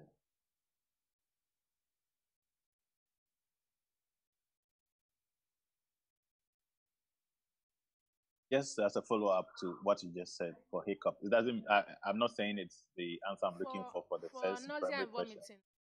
For nausea and vomiting. For nausea and vomiting, it's as an antiemetic. Yes, and then what? What else? So that was Dorcas. Please note that the name is Dorcas. Oh, Dorcas. Yes. Yeah, but that doesn't answer the primary question. I understand, but just for you to know the names. Yeah, thank you. Thank you. Yes, and yes. This is who? This is Frimpoma. Frimpoma, yes. I'm all ears. Yes. I think there's something about migraine, but I'm not sure if that's what you. Not quite. I would just add that it also helps with as an antiprotozoan. But what I'm looking for is the impact of chlorpromazine on the discovery of antiviral for hepatitis. You are hearing it first time. Yeah, I mean, there's history. I mean, historical thing. So it's not like just because I asked those questions. I think more recently, chlorpromazine-related drugs, Ridazine has also been found to have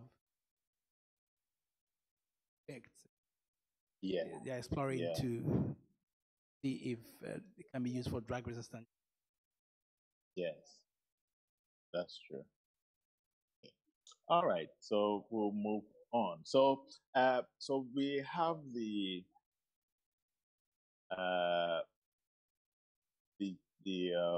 first generation as you've gone through, and the second generation. But more recently, we have the third generations as well. But the third generation is more like a subset of the second generation, if you ask me. So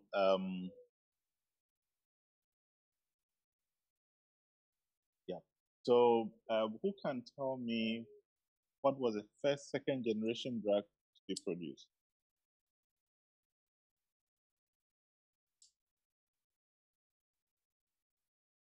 Hello?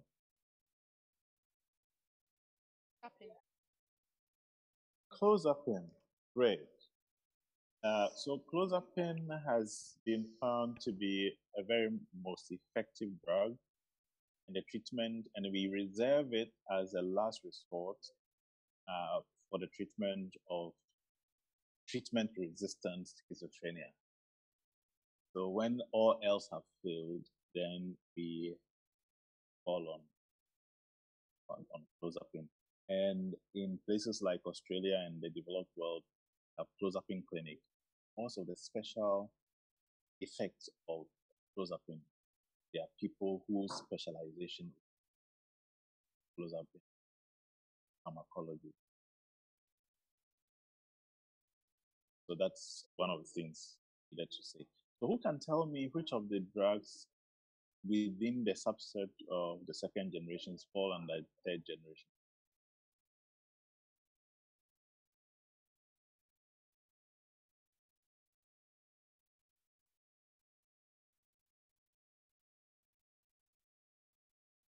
Again, I was saying that who can tell me which of the drugs is a third generation? Aripiprazole. Great. Aripiprazole has been known as the third generation drug of choice now. So there are newer drugs that are coming. Yeah, so you've heard much about it, so I won't belabor that point. The other thing is to know that they are metabolized via this cytochrome enzyme system, okay, and eliminated via the kidneys, which so the CYP group. You also, as pharmacists, must know what substances tend to induce the enzymes of the CYP or the isotypes of the CYP and may impact the concentrations of these drugs. Notable among them is. Then you also have to know that they cross the blood-brain barrier through their lipophilic characteristics. Very important. You've already talked about D2 receptor inhibition, which the first generations have higher affinity, and that is the reason why they can impact the positive symptoms of delusions and hallucinations in psychosis. And the second and third generations do have serotonergic affinity as well. And that explains why they are able to affect what we call the cognitive and negative symptoms of psychosis or psychotic disorders like schizophrenia. Who can tell me what are the negative symptoms? And another person tell me what are the cognitive, if you know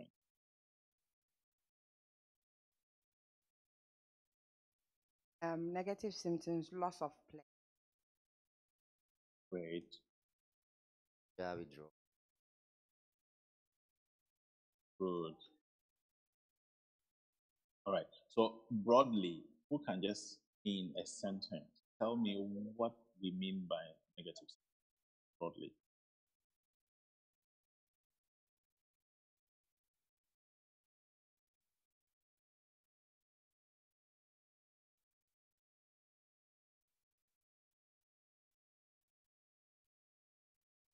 This is who?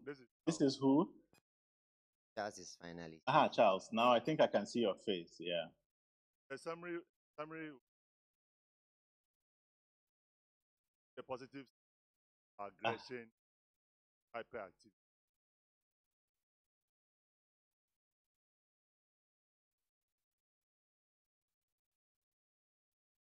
Yeah, I get you, but how would you succinctly explain that? Anybody? Henry? Charles? Hello, Charles, I can hardly hear you. I'm not talking. Hello, this is Samson. Okay. This is Sam. Yeah, hello. I will simply lack of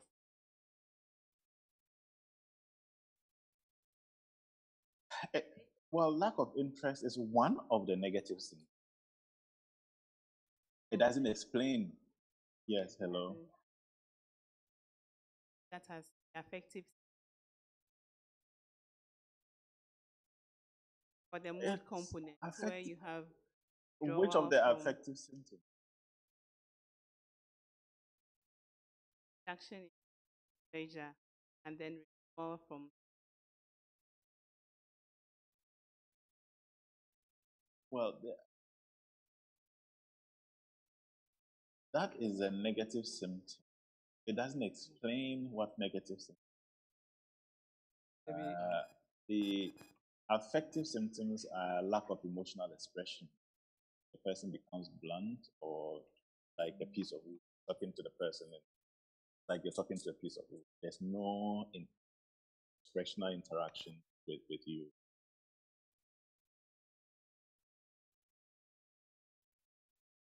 Yeah. The negative.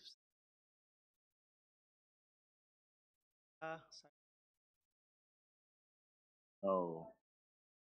I also. Another I try. can try. I'll try. Can Yeah, we who say- is trying? Can we say Pharma. for in normal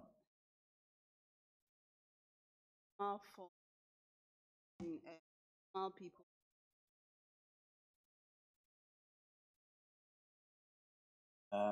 No, not quite. Want to try.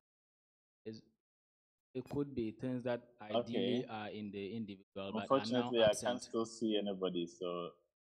Yeah, this is Amos. Okay. Trying to say that there are some things that, or things that are usually in the individual, but when you have negatives, it means there are no more, the things that you ideally would be doing, you are no more doing them.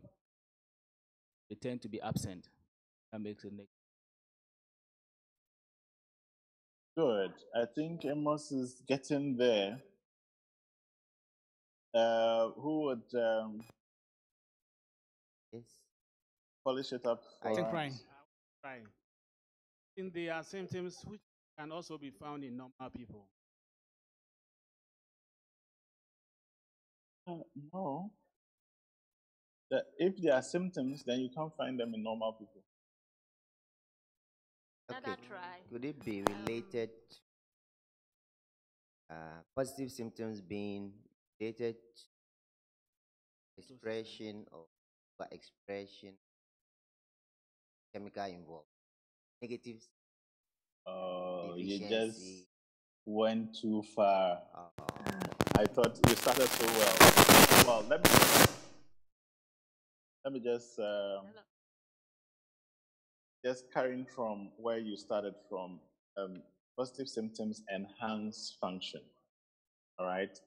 So if the function is hearing, then they hear more. So hallucinations, they hear or they see exaggerated visual. They move, agitated, muscular activity, and so on. So those are positive symptoms. Positive symptoms just means there's an enhancement in the usual function. There's an exaggeration of the usual function. And negative symptoms, you're talking about deficit. There's a deficiency of it. So if they are supposed to be sociable, they are not. If they are supposed to be smiling and be happy, they are not. If they are supposed to express emotion, they are not able to. So negative, that's it. So deficit in normal function. So that's what we call negative symptoms. I hope you understand. Now, cognitive symptoms have to do with memory, concentration, intellectual expression, and so on. Executive functioning. All of these executive functions are like planning, being able to make good judgment, anticipate things, and so on and so forth. All of these tend to be impaired cognitive.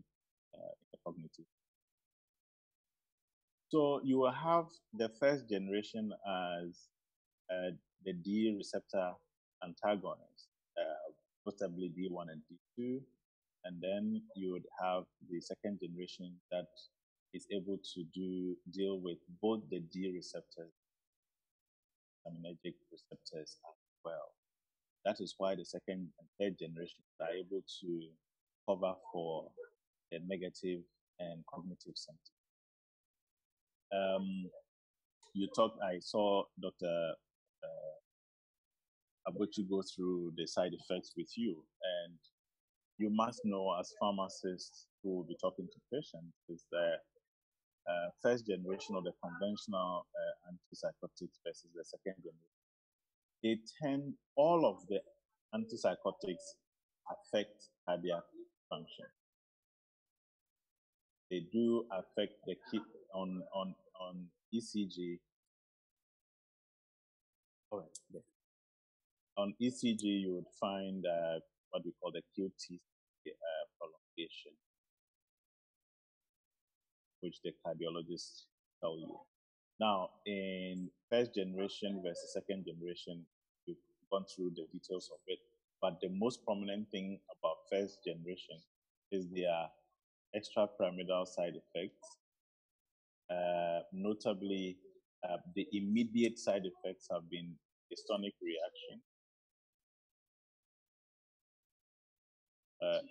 reaction, and the long-term disability which results from extrapyramidal side effects have been the tardive dyskinesia.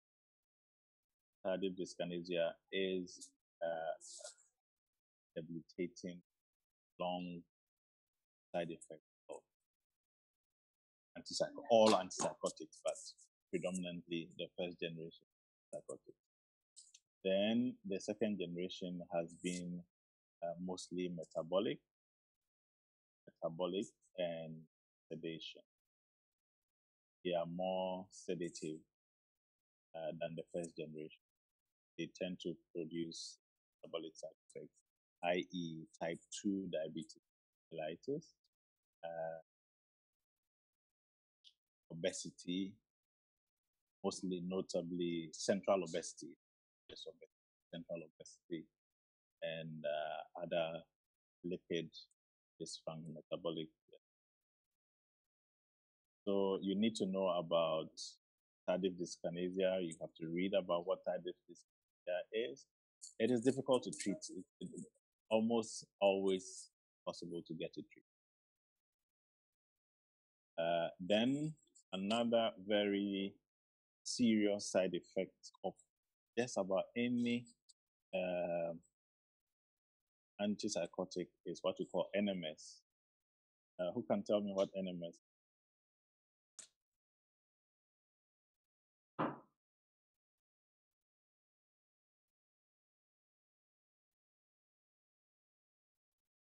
Hello, I can hear you. This is Amos, neuroleptic malignant syndrome. Okay, so neuroleptic malignant syndrome, and how do you understand it?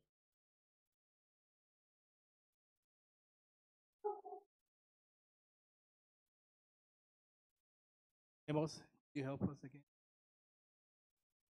Neuroleptic malignant syndrome.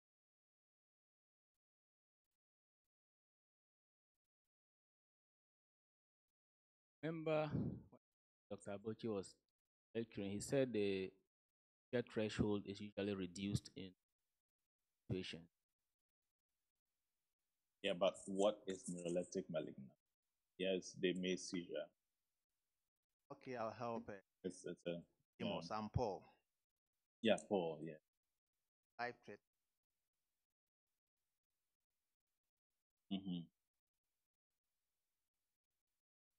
Comes with fever. Sometimes.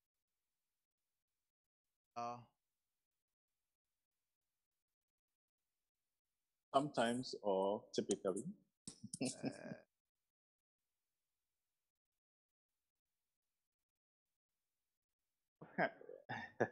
No, it cannot be both. If it cannot be life-threatening, if it is just sometimes. All right. It comes with a severe encephalopathy, with autonomic instability, and extremes of fever in excess of 40 degrees, 39-ish. And if a person is 39 above degree, 39.5 and above degrees Celsius, that person you can an egg on. Really, really hot, and they die from heat. So neuroleptic malignant syndrome is characterized by, and you can have a mnemonic, fever, so characterized by fever, encephalopathy, vital sign instability, or autonomic instability. So this one is equivalent to instability. Autonomic instability, you have stability of BP, heart rate, pulse, and so on. things relating to the heart and circulation. That's what's happening. Then you have what we call the elevation of the white blood cell count and creatinine kinase. Then there is rigidity of muscle. Okay. So normally treatment has to do with this fever, which can be far, far greater than 39.5 degrees. You need to bring this one down quickly as possible. So persons with NMS are managed intensive care or in an intensive care light situation where this temperature is brought down by any means possible, including analgesic, cold pack, and cold infusion. So, for example, we put in normal saline that have been put in cold, flash through the system, take the heat, we pack them with ice pack and put blankets around them, take away the heat because this is boiling hot. Then use antipyretics for anything that clinically proven to be able to bring down the fever. Then the encephalopatic part, they get confused, they get erratic, they get confused, they get erratic, they get erratic. Then they can become more delusional. They can have high occluderic crisis.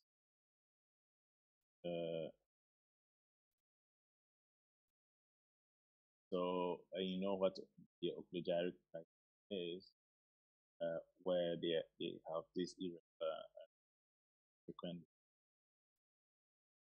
quite painful. Then their white blood cells take the full blood count, kind of raise and can give an impression of, especially with this and fever of an infection.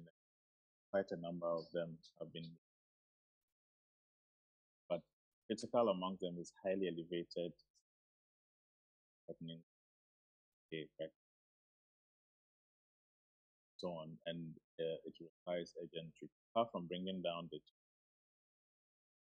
you withdraw all the antipsychotics. Then, but first generation antipsychotics are a major culprit, and it doesn't mean the second generation don't, but the biggest culprit are the first. Any questions?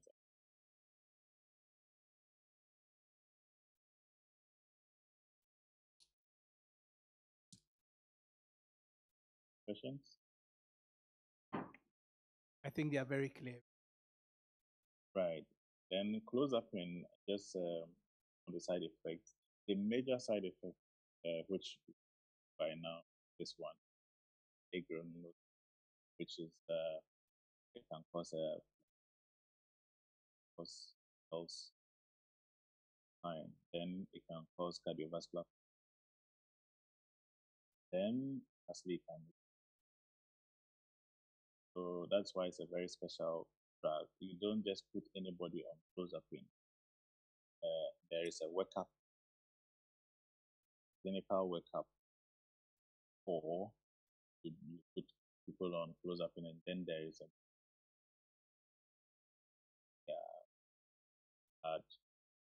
how they receive clozapine.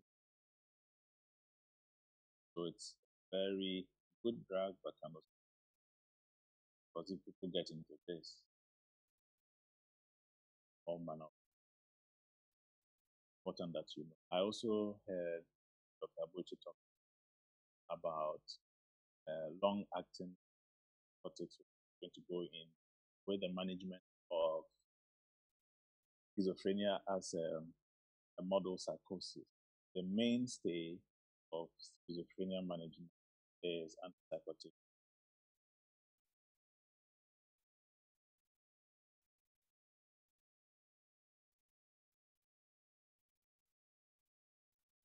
I heard Dr. Bochi talk about long-acting injectables and versus orals.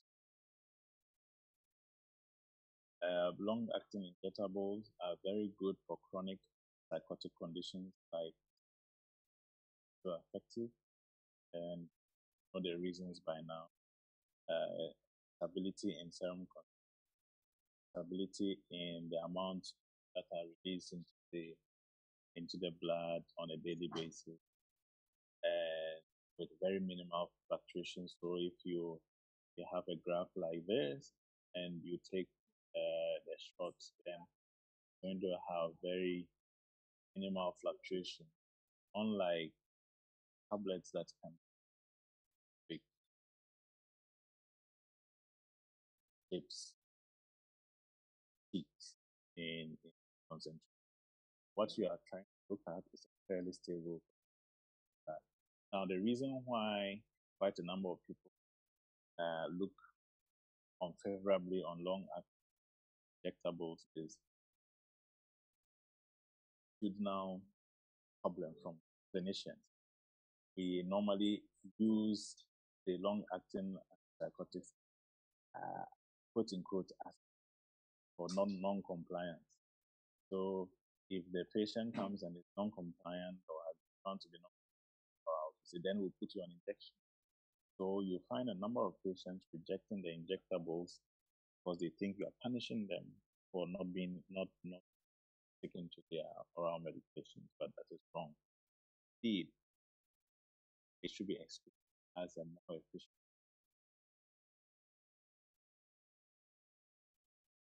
their condition. You are able to sell it to them, probably will benefit more from injectables. Of course, if the person is going to be very compliant orals, you would achieve similar results. But then you get, from experience, do a lot better from acting. Any questions?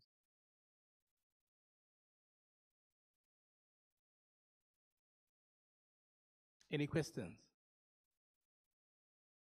Right. Now, a huge part of the recovery in people with psychosis lies here, lies between here and there. The psychosocial intervention. Psychosocial interventions have been psychoeducation, usually about medication compliance, effects, and all the fears and anxieties about what to do about the medication aggressive effects. So people are worried about EPS if they are taking first generation, and then also about metabolic side effects if they are taking second. How do you minimize of these two major side effects? Very, very important. In fact, the success of this depends here. Family support system, very, very important. If they understand these, if you get family and carers and support system, medication compliance, its impact on this, which I already talked about.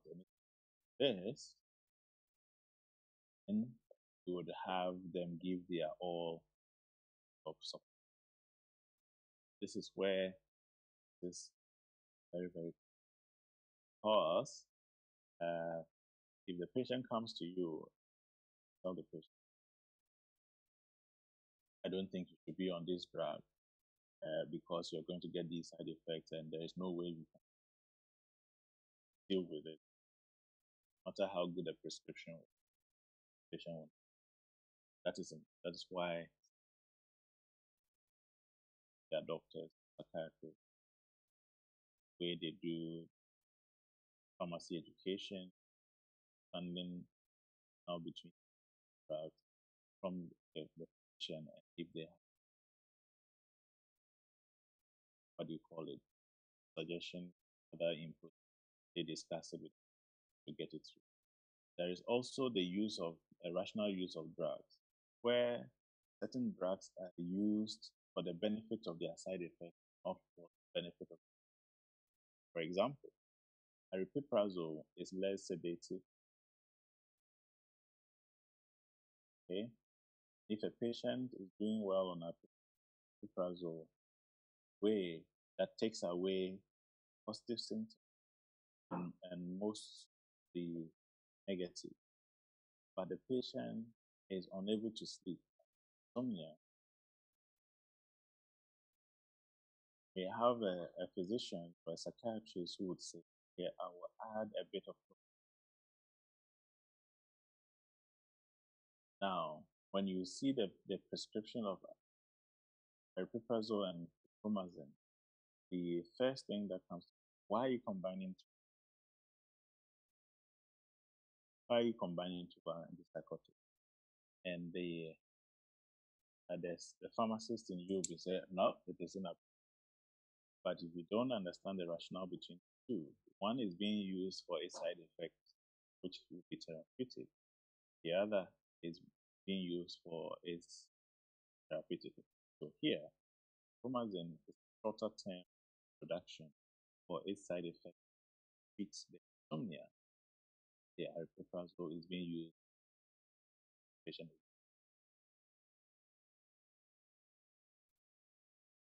There are times too, certain drugs are added for its non-proprietary reason rather than the proprietary reason. All of these consideration when you are passing patient treatment for your course. Any question?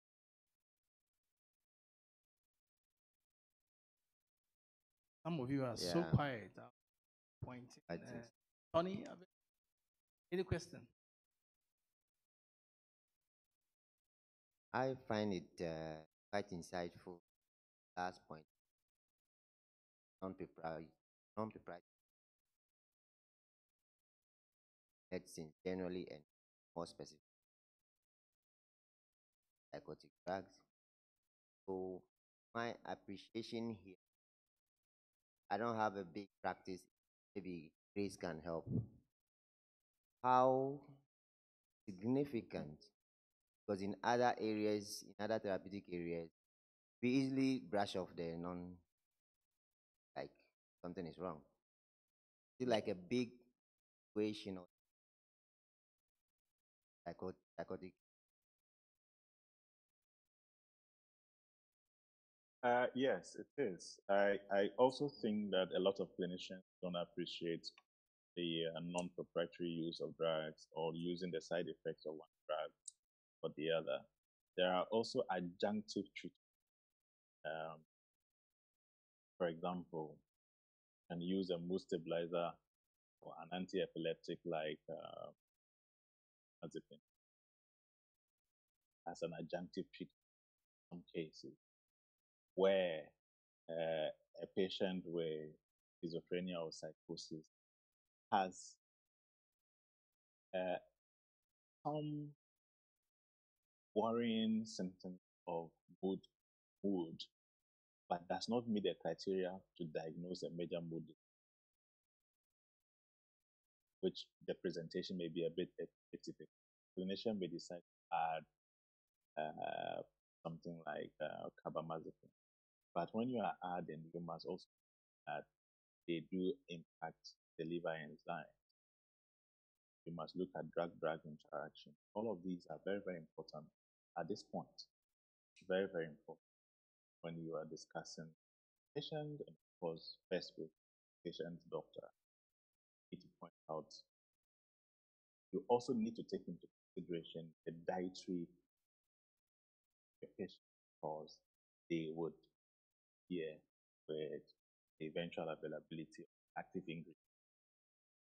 As you know it better, pharmacokinetic, pharmacodynamic. So you would have to now advise the physician that patients, a lot of times, patients might not have taken that into. Let them know patients regular diet with the eventual availability. Therefore, the patient may be on adequate dosing of the drug, still have suboptimal effect.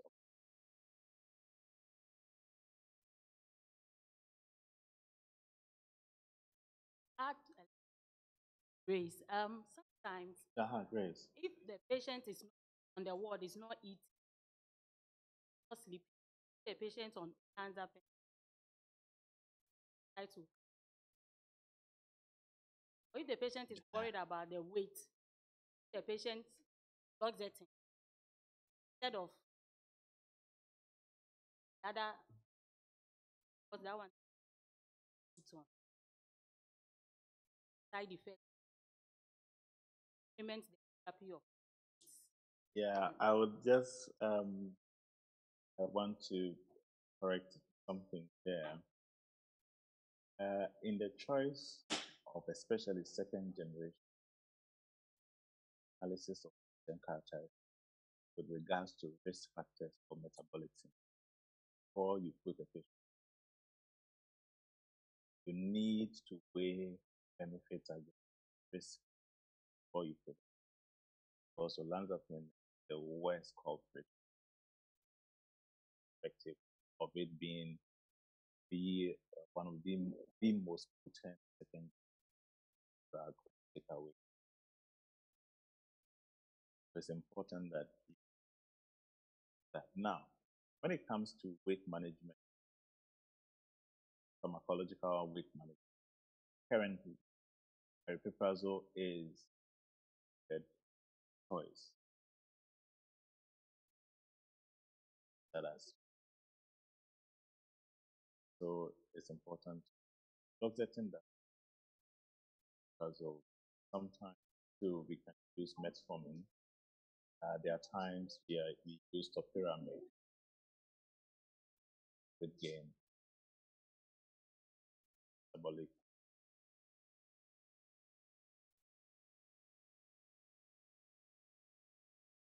Yes. I want to postpartum psychosis across because the benefit outweigh that's the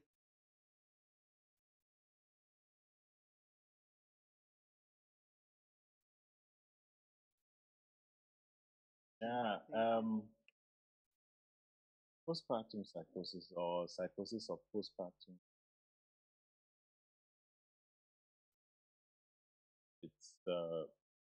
It's quite common within our lives. Pregnancy has many complications. One of it is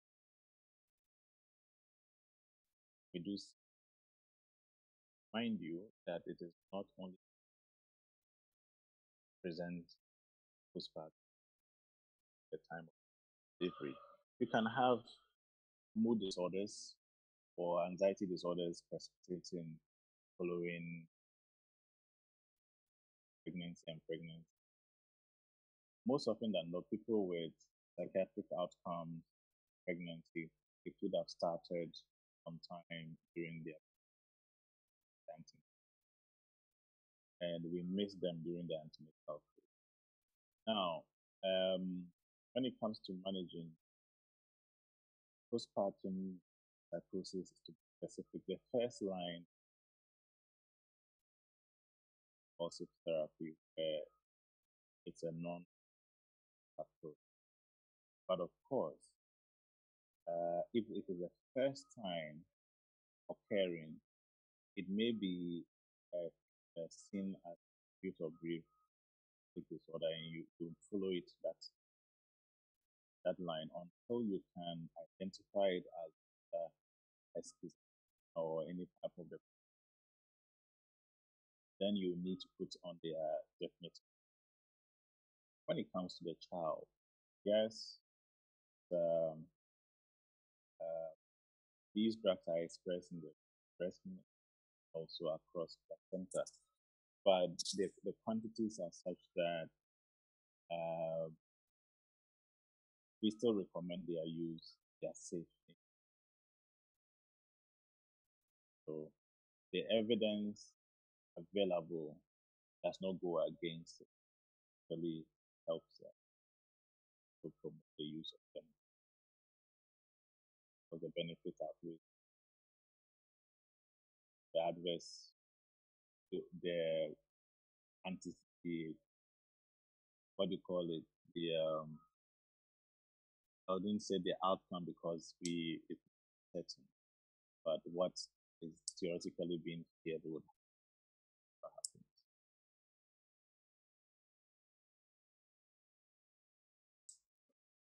Calcium. What's the place bagatelle in that practice?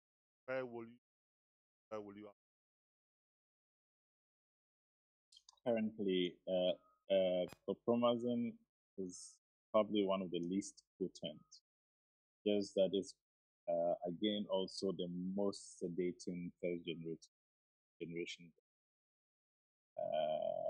Very sedating, to be comparable to olanzapine, and therefore, I, as a clinician, I do not really use. Of course, a few patients wouldn't find them that benefit, but largely I'll veer away from promazine because quite a dangerous drug. So promazine shouldn't be used without specialist supervision because of this serious cardiovascular effects, and also it can provoke badly as dire consequences. One of the cardiovascular problems would be hypotension. Leads to follow up to that? There's seems to be first line use. You had a chance to comment change in practice. What will you? A replacement. All right. Is courage there? Is courage amongst? Yes.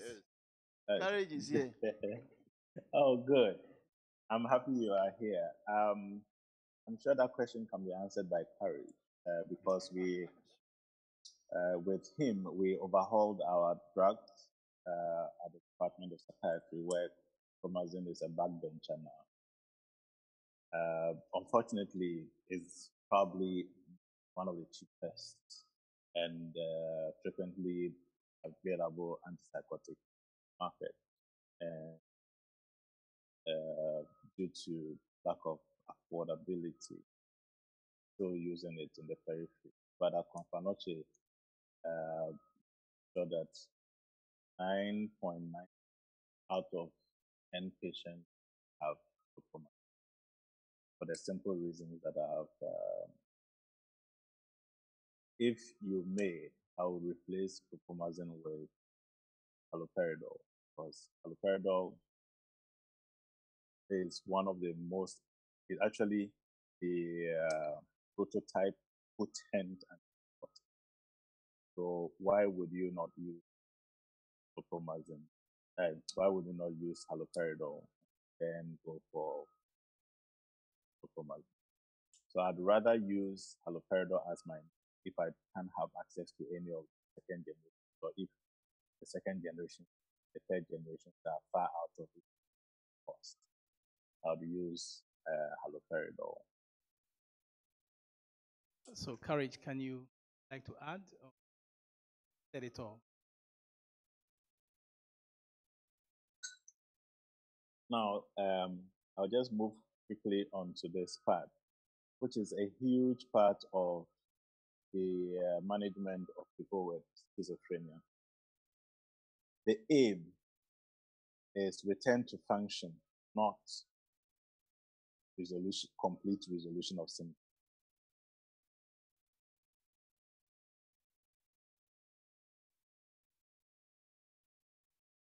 So the aim is return to function as much as possible. So, for example, if the person is a pharmacist working in the hospital, he should be able to go back and do his job as a pharmacist. Or if the person is unable to perform his function as a pharmacist, we should be able to retool the person to do something else. And so employment, education, the person has to go back to school, be able to go back to school and, progress whilst on treatment rather than complete resolution of symptoms. So the concept of recovery has changed to return to function, return to independence, being able to take care of themselves, and return to community living, be able to not be a burden or dependent on their caregiver. Of course, there are just about 10%, 10% of people with schizophrenia who become and would depend on institution side. That is there, but majority of them, they may be living with some residual symptoms like occasional hallucination, oddities of behavior, or some other thing, but there's nothing to interfere with their function. They are able to perform. And that is why you must note that the fact that the person has schizophrenia, it does not equate to disability until it is so severe that they fall into the category of the 10 to 15 really, really are disabled by the disease and really can't do much about it. Have to be very dependent on, but the majority of them would. Then they should be able to acquire accommodation, be able to dependent.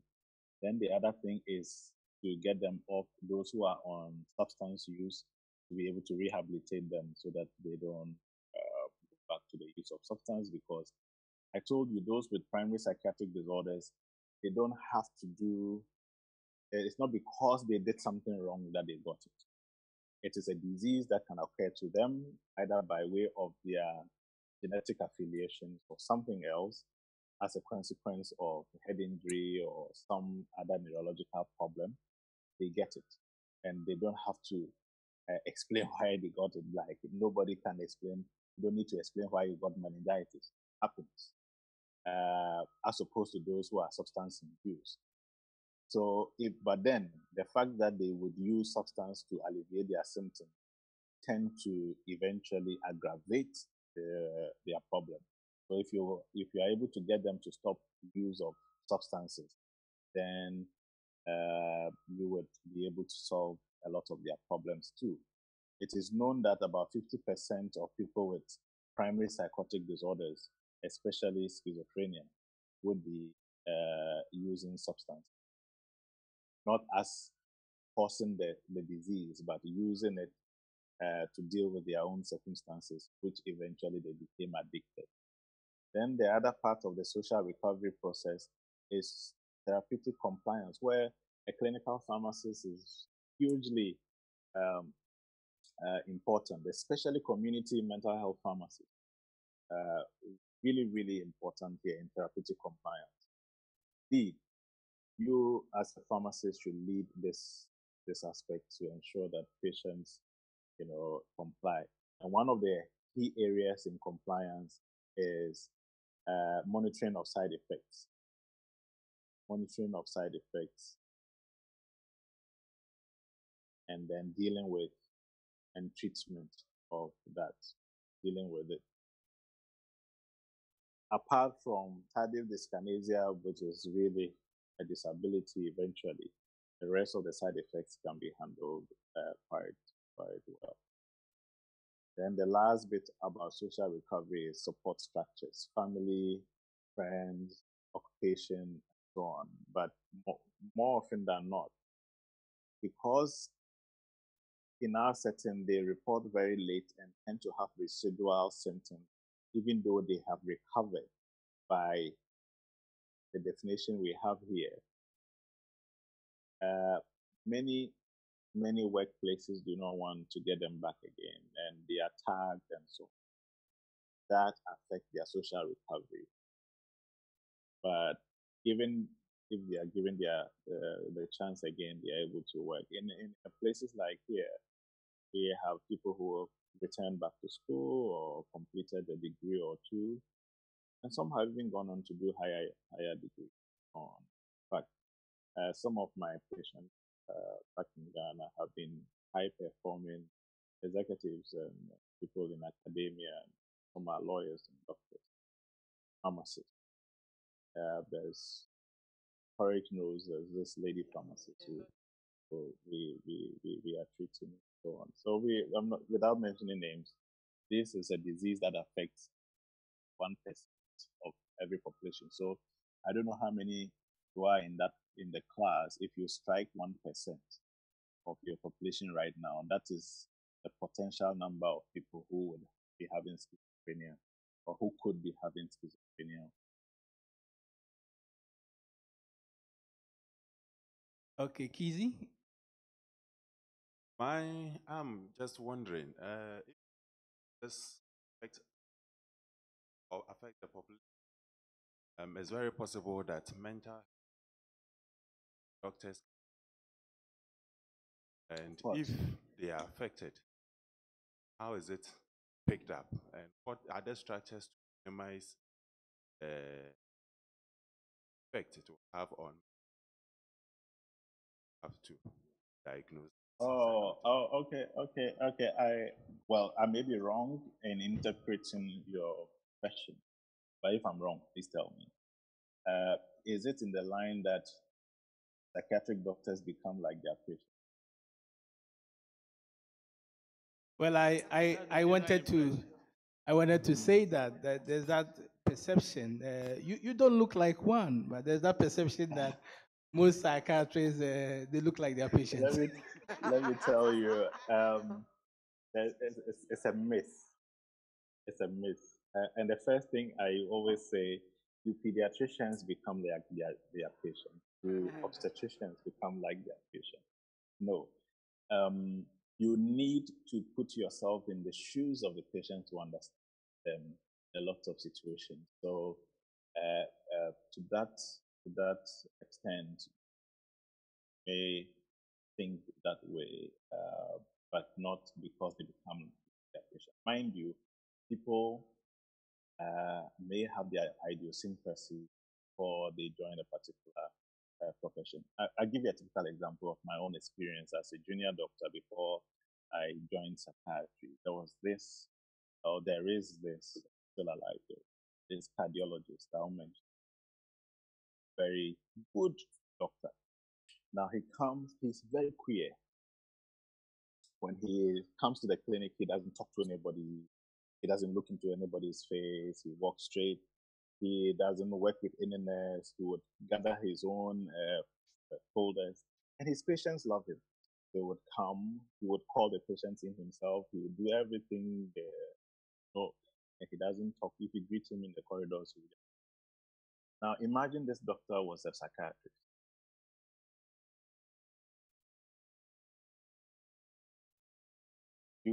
Can we relate? Imagine this doctor was a psychiatrist. What would be said of him? Yes, but there's a follow-up. But in a system like this, are there policies to reduce some of these, like are there background checks on applicants?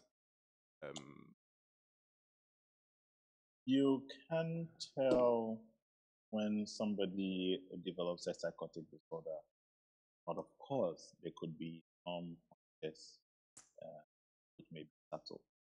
But currently there is no policy that you should do background check. The issue I have been trying to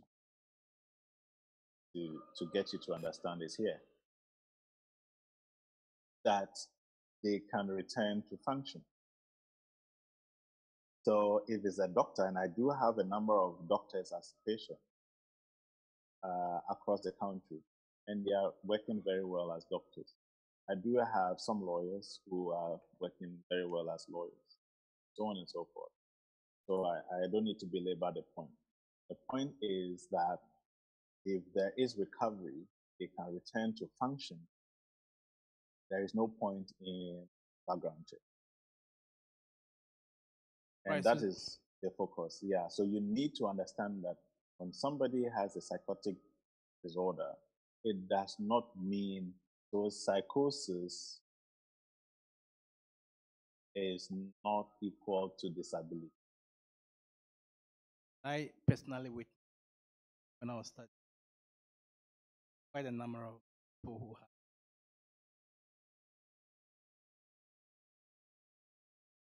contributed. Everybody is vulnerable. We can have health professionals. As we put them in their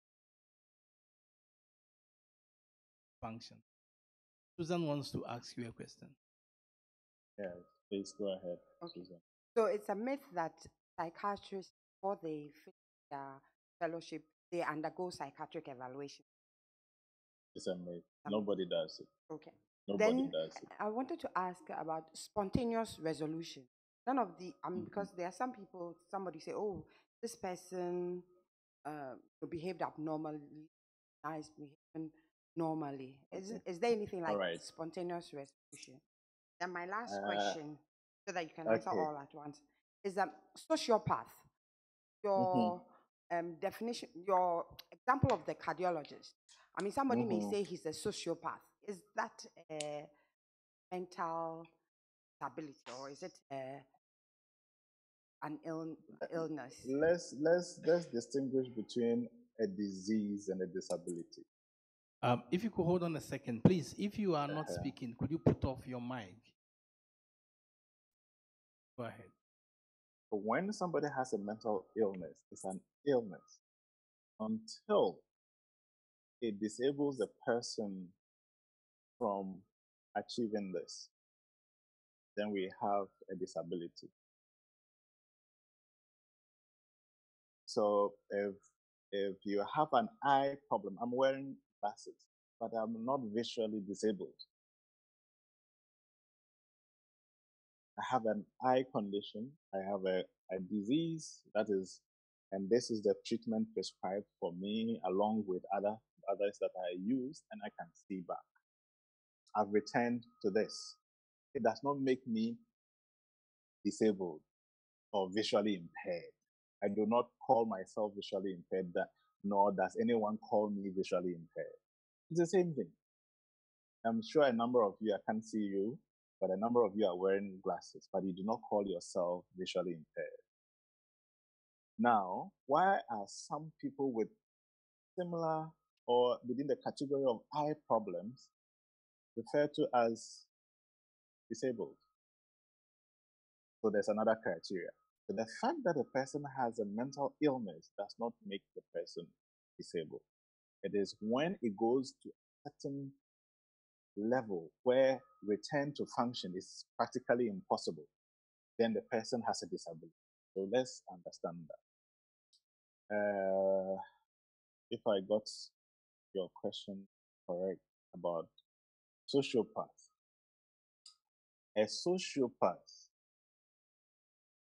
or sociopathy, there's also psychopathy. They tend to be interchangeably used, but there's a difference. A sociopath and a psychopath both express psychopathology, which means that they may have delusions, etc., which or they may be within the spectrum of psychosis. But a sociopath has very high levels of anxiety associated with their psychopathy. So a sociopath, because of the high level of anxiety, they behave, when they are stressed, they behave quite irrationally and erratic and can cause havoc.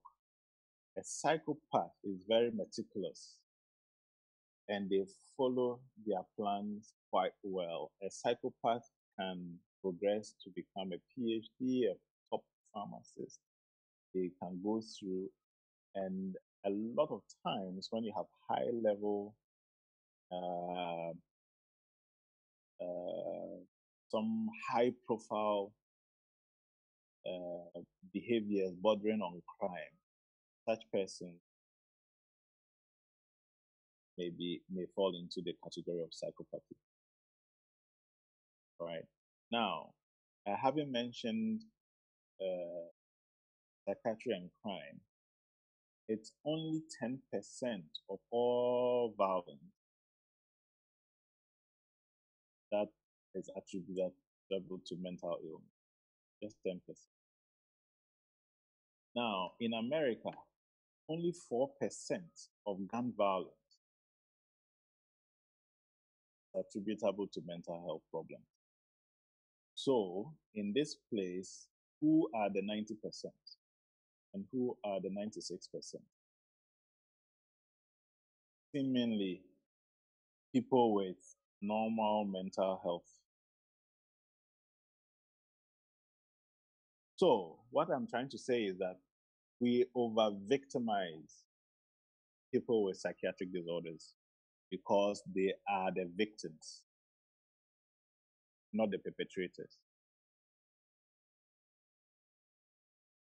And we over-emphasize the link between psychiatry and violence rather than the fact that most people with psychiatric disorders are victims of violence themselves. And I'll give you a typical example. When you find out, when you're walking in town and some of these are vagrant psychiatric, and those you see walking about naked and dirty, they actually have severe schizophrenia, means chronic schizophrenia, which has gone on and on and on for ages without any intervention. People with mood disorders don't walk about 30, or people with anxiety disorders, they are like you and I. Okay? There are some people right now, if we ask you to do a presentation in front of your class, you will shake to death. They actually will collapse sometimes. That is a psychiatric disorder because they may be battling some form of anxiety disorder, which we'll talk about tomorrow. So, and if you find a vagrant psychiatric patient being violent or supposedly being violent to any group, please investigate and see who perpetrated the act first. Most of the times, that vagrant is defending himself or herself. They are walking there somewhere, and this watcher seller, they walk close by, and they throw water at them, go away. Then they defend themselves because they want to preserve their human dignity, just like you and I would do. We scream, racism and the rest, and we jump at it if we think that we are being victimized in that arena. But it is the same thing that they do. Normally, they are the victims, not the perpetrators. Dr. Done, can I ask, maybe their inability to appreciate the corrective measures that society put in place that enables them to think that society is against them and that they might defend themselves. A typical case is what happened in the US recently. This guy, we understand, was dismissed from school and he decided to visit that punishment on society. Is that not the case? US is a very bad example of good mental health care among the developed world. Those of you who know, US has really a very poor mental health infrastructure among the developed world. Elsewhere, this gentleman would have been spotted. There are warning signs, and we even understand that the FBI had information that they didn't act on, so on. And US is probably a very bad example when it comes to a system that appreciates the impact of mental health problems on an individual. They don't. That's why you don't hear such things happening elsewhere in the developed world, but you hear it in the US. So I wouldn't say that what you are saying is entirely the case. There's some, when you look at it superficially, correctness to it, but I think the system failed. It's a failure of system to recognize a vulnerability, deal with it, and the same thing happens in our setting. I mean, we've had university students commit suicide because they failed a paper or two. Had people in colleges who a nursing student who attempted suicide, and the sad thing was when after she didn't succeed in the suicide attempt, the principal called the police to arrest her when she is rather the victim. You know, because in our statutes, attempted suicide is still a crime, which is really a backward law. We are hopefully trying to get that reversed. So the US example is really not it. Quite interesting, Dr. Dune. I'm told that it's midnight in Australia. Is Actually it? past midnight, but don't Past worry. midnight. Right. Okay. Yeah. So it's 1:30 p.m. here. So we'll take We are 11 hours ahead, so it's 12:30 a.m. here. 12:30 a.m. Don't worry. I drove a distance of about 10 hours to Right. get to Melbourne, and to set up to because I really appreciate what program you are doing. Thank you I very want much. to And I mean, it's really going very well. We are speaking to more than 120 pharmacists. Oh, wow. Yes, so we'll take only 2 questions because it's about 1:30 p.m. And Dr. Dune still have one important topic to handle before we close. So Momori, you, and then Keith. Question at earlier part of the presentation. One of the early is the person isolated. But I want us to contrast this with mental health, whereby find them. How does that impact on management? Oh, these are early warning signs. The person would not have even picked up by the mental health system. Now, if you're talking about the kind of practices, to be honest, that we are having now, it's below par. It's really an issue. We should be moving towards community care, where, like in Confanochi, people come, they walk in just like you come to your hypertension and go back home.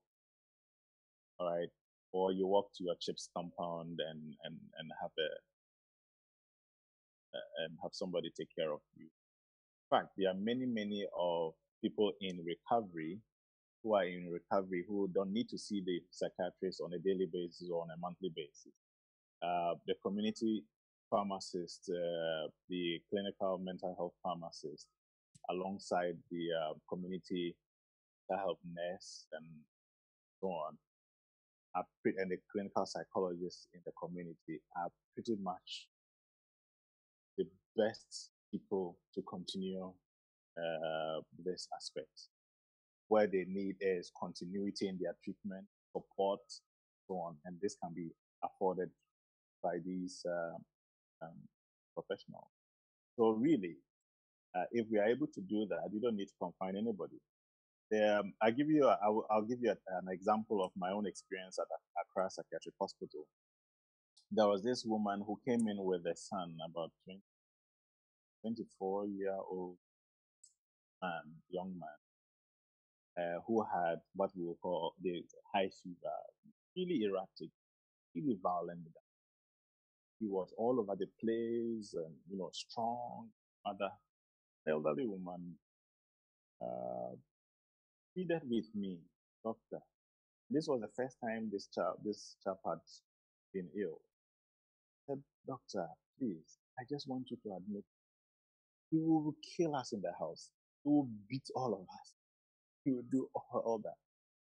Now, listen, I refused to admit the patient, but I didn't just tell the woman, I will not admit your. I psychoeducated them. I explained the situation that was wrong. I took all the history and all of that. I noticed some strength in the family in terms of them managing the patient. I demonstrated to them how they could de-escalate his violence. I showed them how to do it. I asked them to do it right in front of me. We spent like close to 2 hours. So that is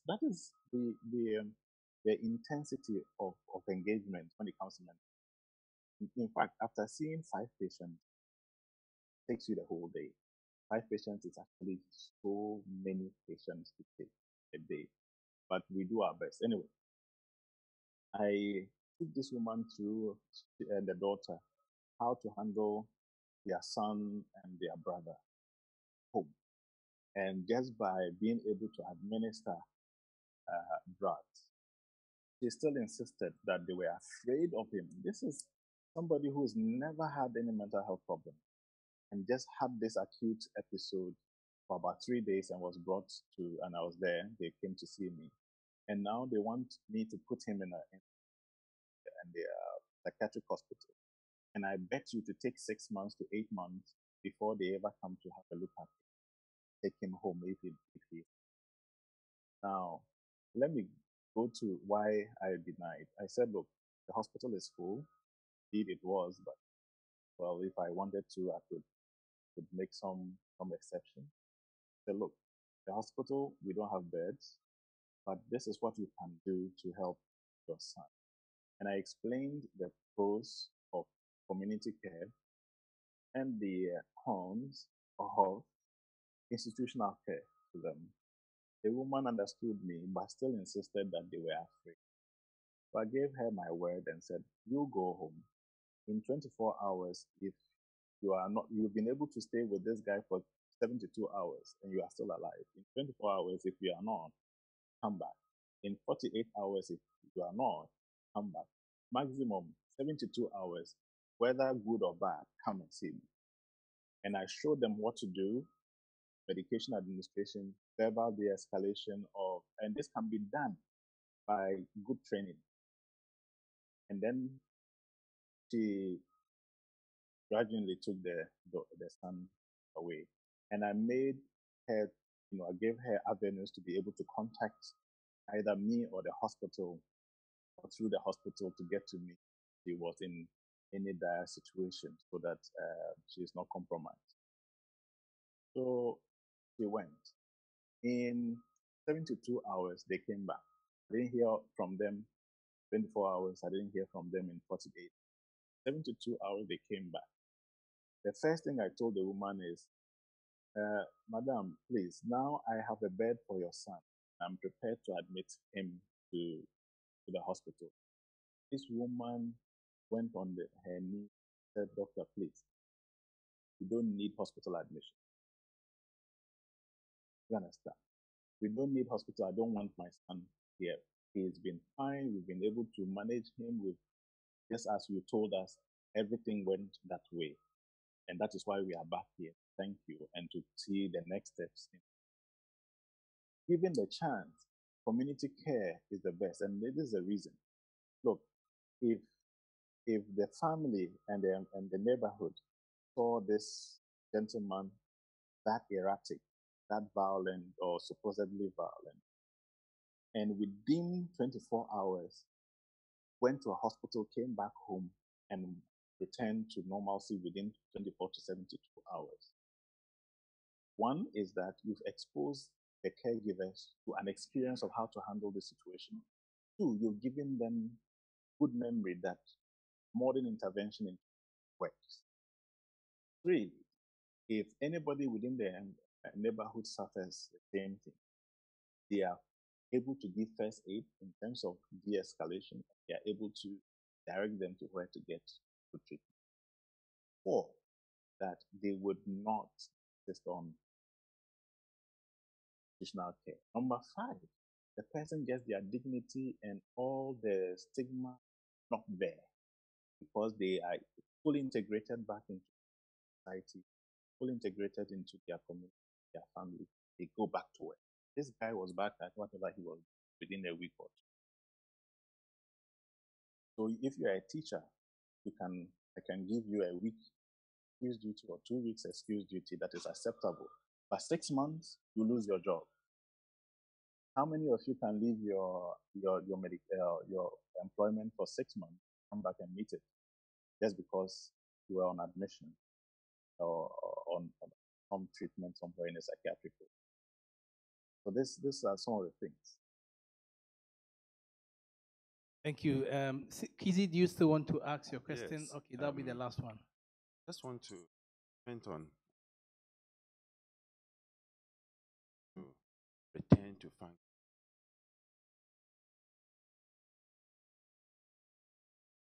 Okay, the same question will be asked of what is the duration of treatment for hypertension and diabetes?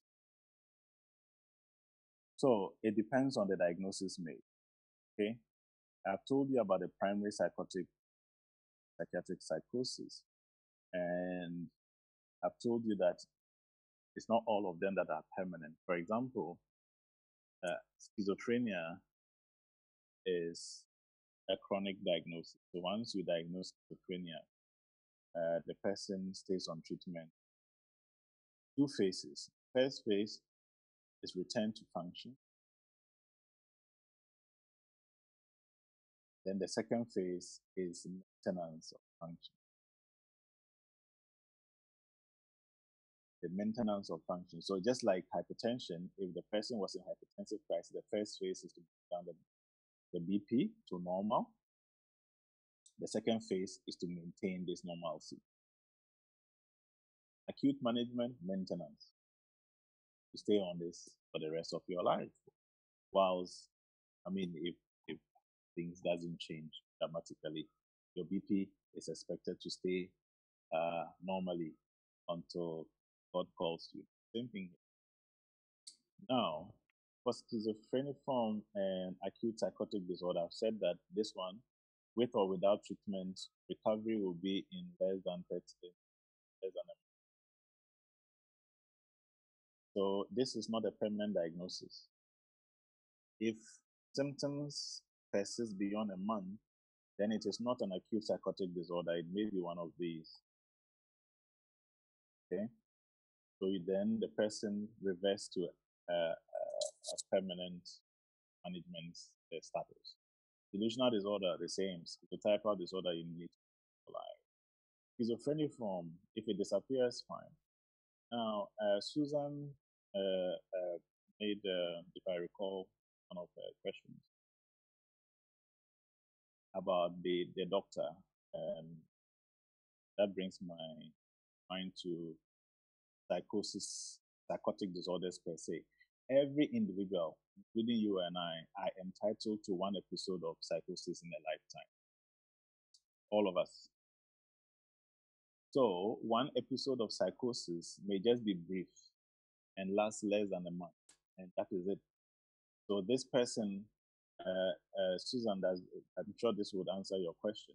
This person who has had their share of one episode which lasted less than a month and disappeared, may never get it again. Therefore, does not need to be on treatment for life. I had an 80-year-old woman who had a first episode of an acute psychotic episode at 30.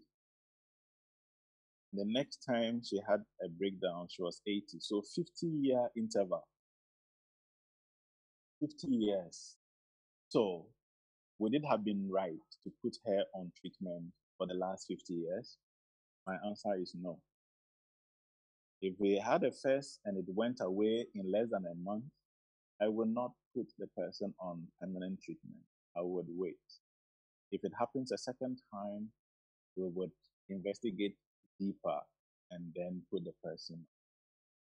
But of course, you are able to make a determination clinically, even if it is first episode, whether it is either of these, depending on the situation. But then, if it is just within the brief episodes, and you can't determine, you may just wait, and that person can return completely to normalcy without any deficits, and they'll be fine. So this is a real case scenario I had upon Pharmacotherapy. At 30, she had her first episode. Then at 50, at 80, she had second episode. That was a 50-year interval. And this woman, if I were the psychiatrist who saw her the first time, and I think the first psychiatrist did very well, they didn't put her on continuous treatment for 50 more years. Very insightful lectures and discussions. That maybe probably this will be the last one. The place of psychotherapy, we can be very brief. Yeah, psychotherapy is very essential, and it comes under the psychosocial management. And as you may see, central to that is who knows that? Who can tell me what that is?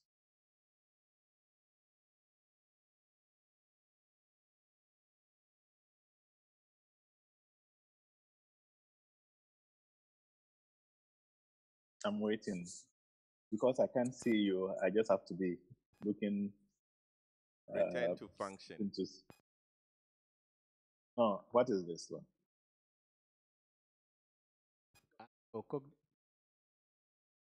Community-based therapy. Not quite.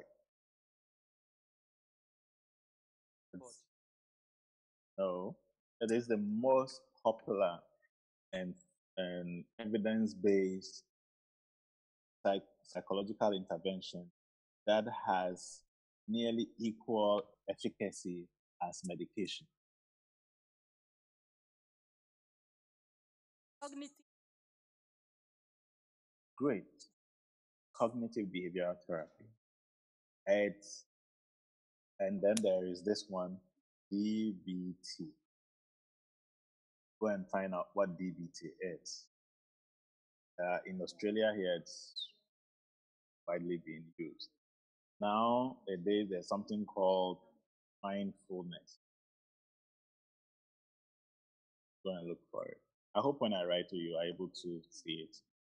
Very well. Because I can't see. So please read about mindfulness as well. And these are being used in helping people to return. And these work in tandem with medication.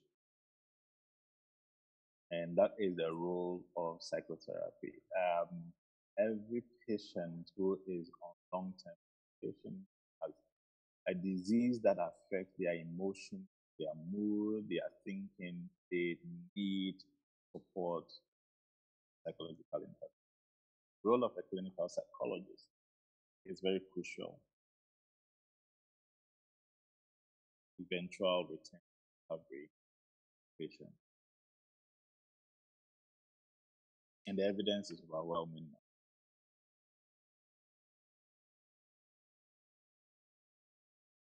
Thank you very much, Dr. Dune.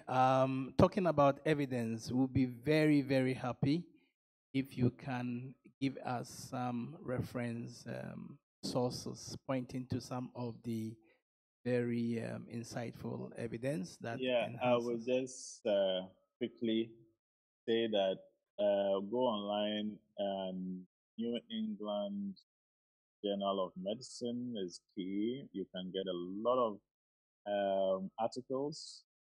It's a medical journal but has a lot of psychiatric bias. Now, look at case studies, look at reviews, and look at the articles. If you are reading the research article, look at the introduction, the literature review, the discussion. Don't worry yourself about the statistical nitty-gritty. Just go into the discussion, conclusions. Very amazing. Okay, so New England. Then you look at the British Journal of Psychiatry, BJ site. You will have um, national psychiatry,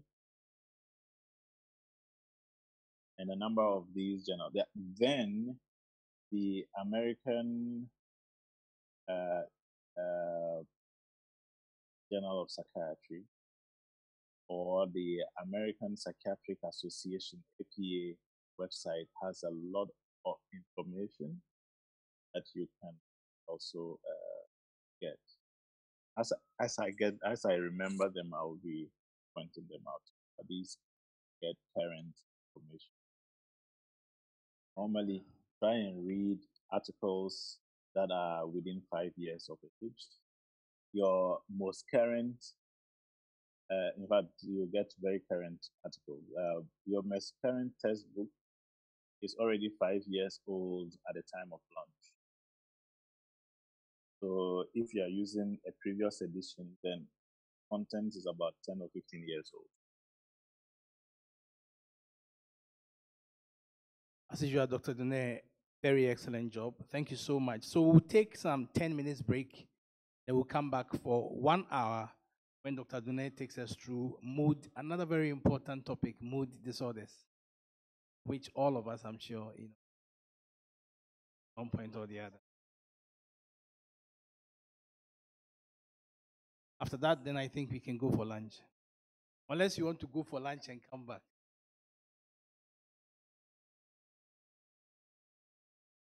So please, 15 minutes break. Dr. Dune, you could also stretch for some 15 minutes, take a drink or coffee. I wish I'm there so we can have a drink together. Yeah, I'll do exactly that. Thank you.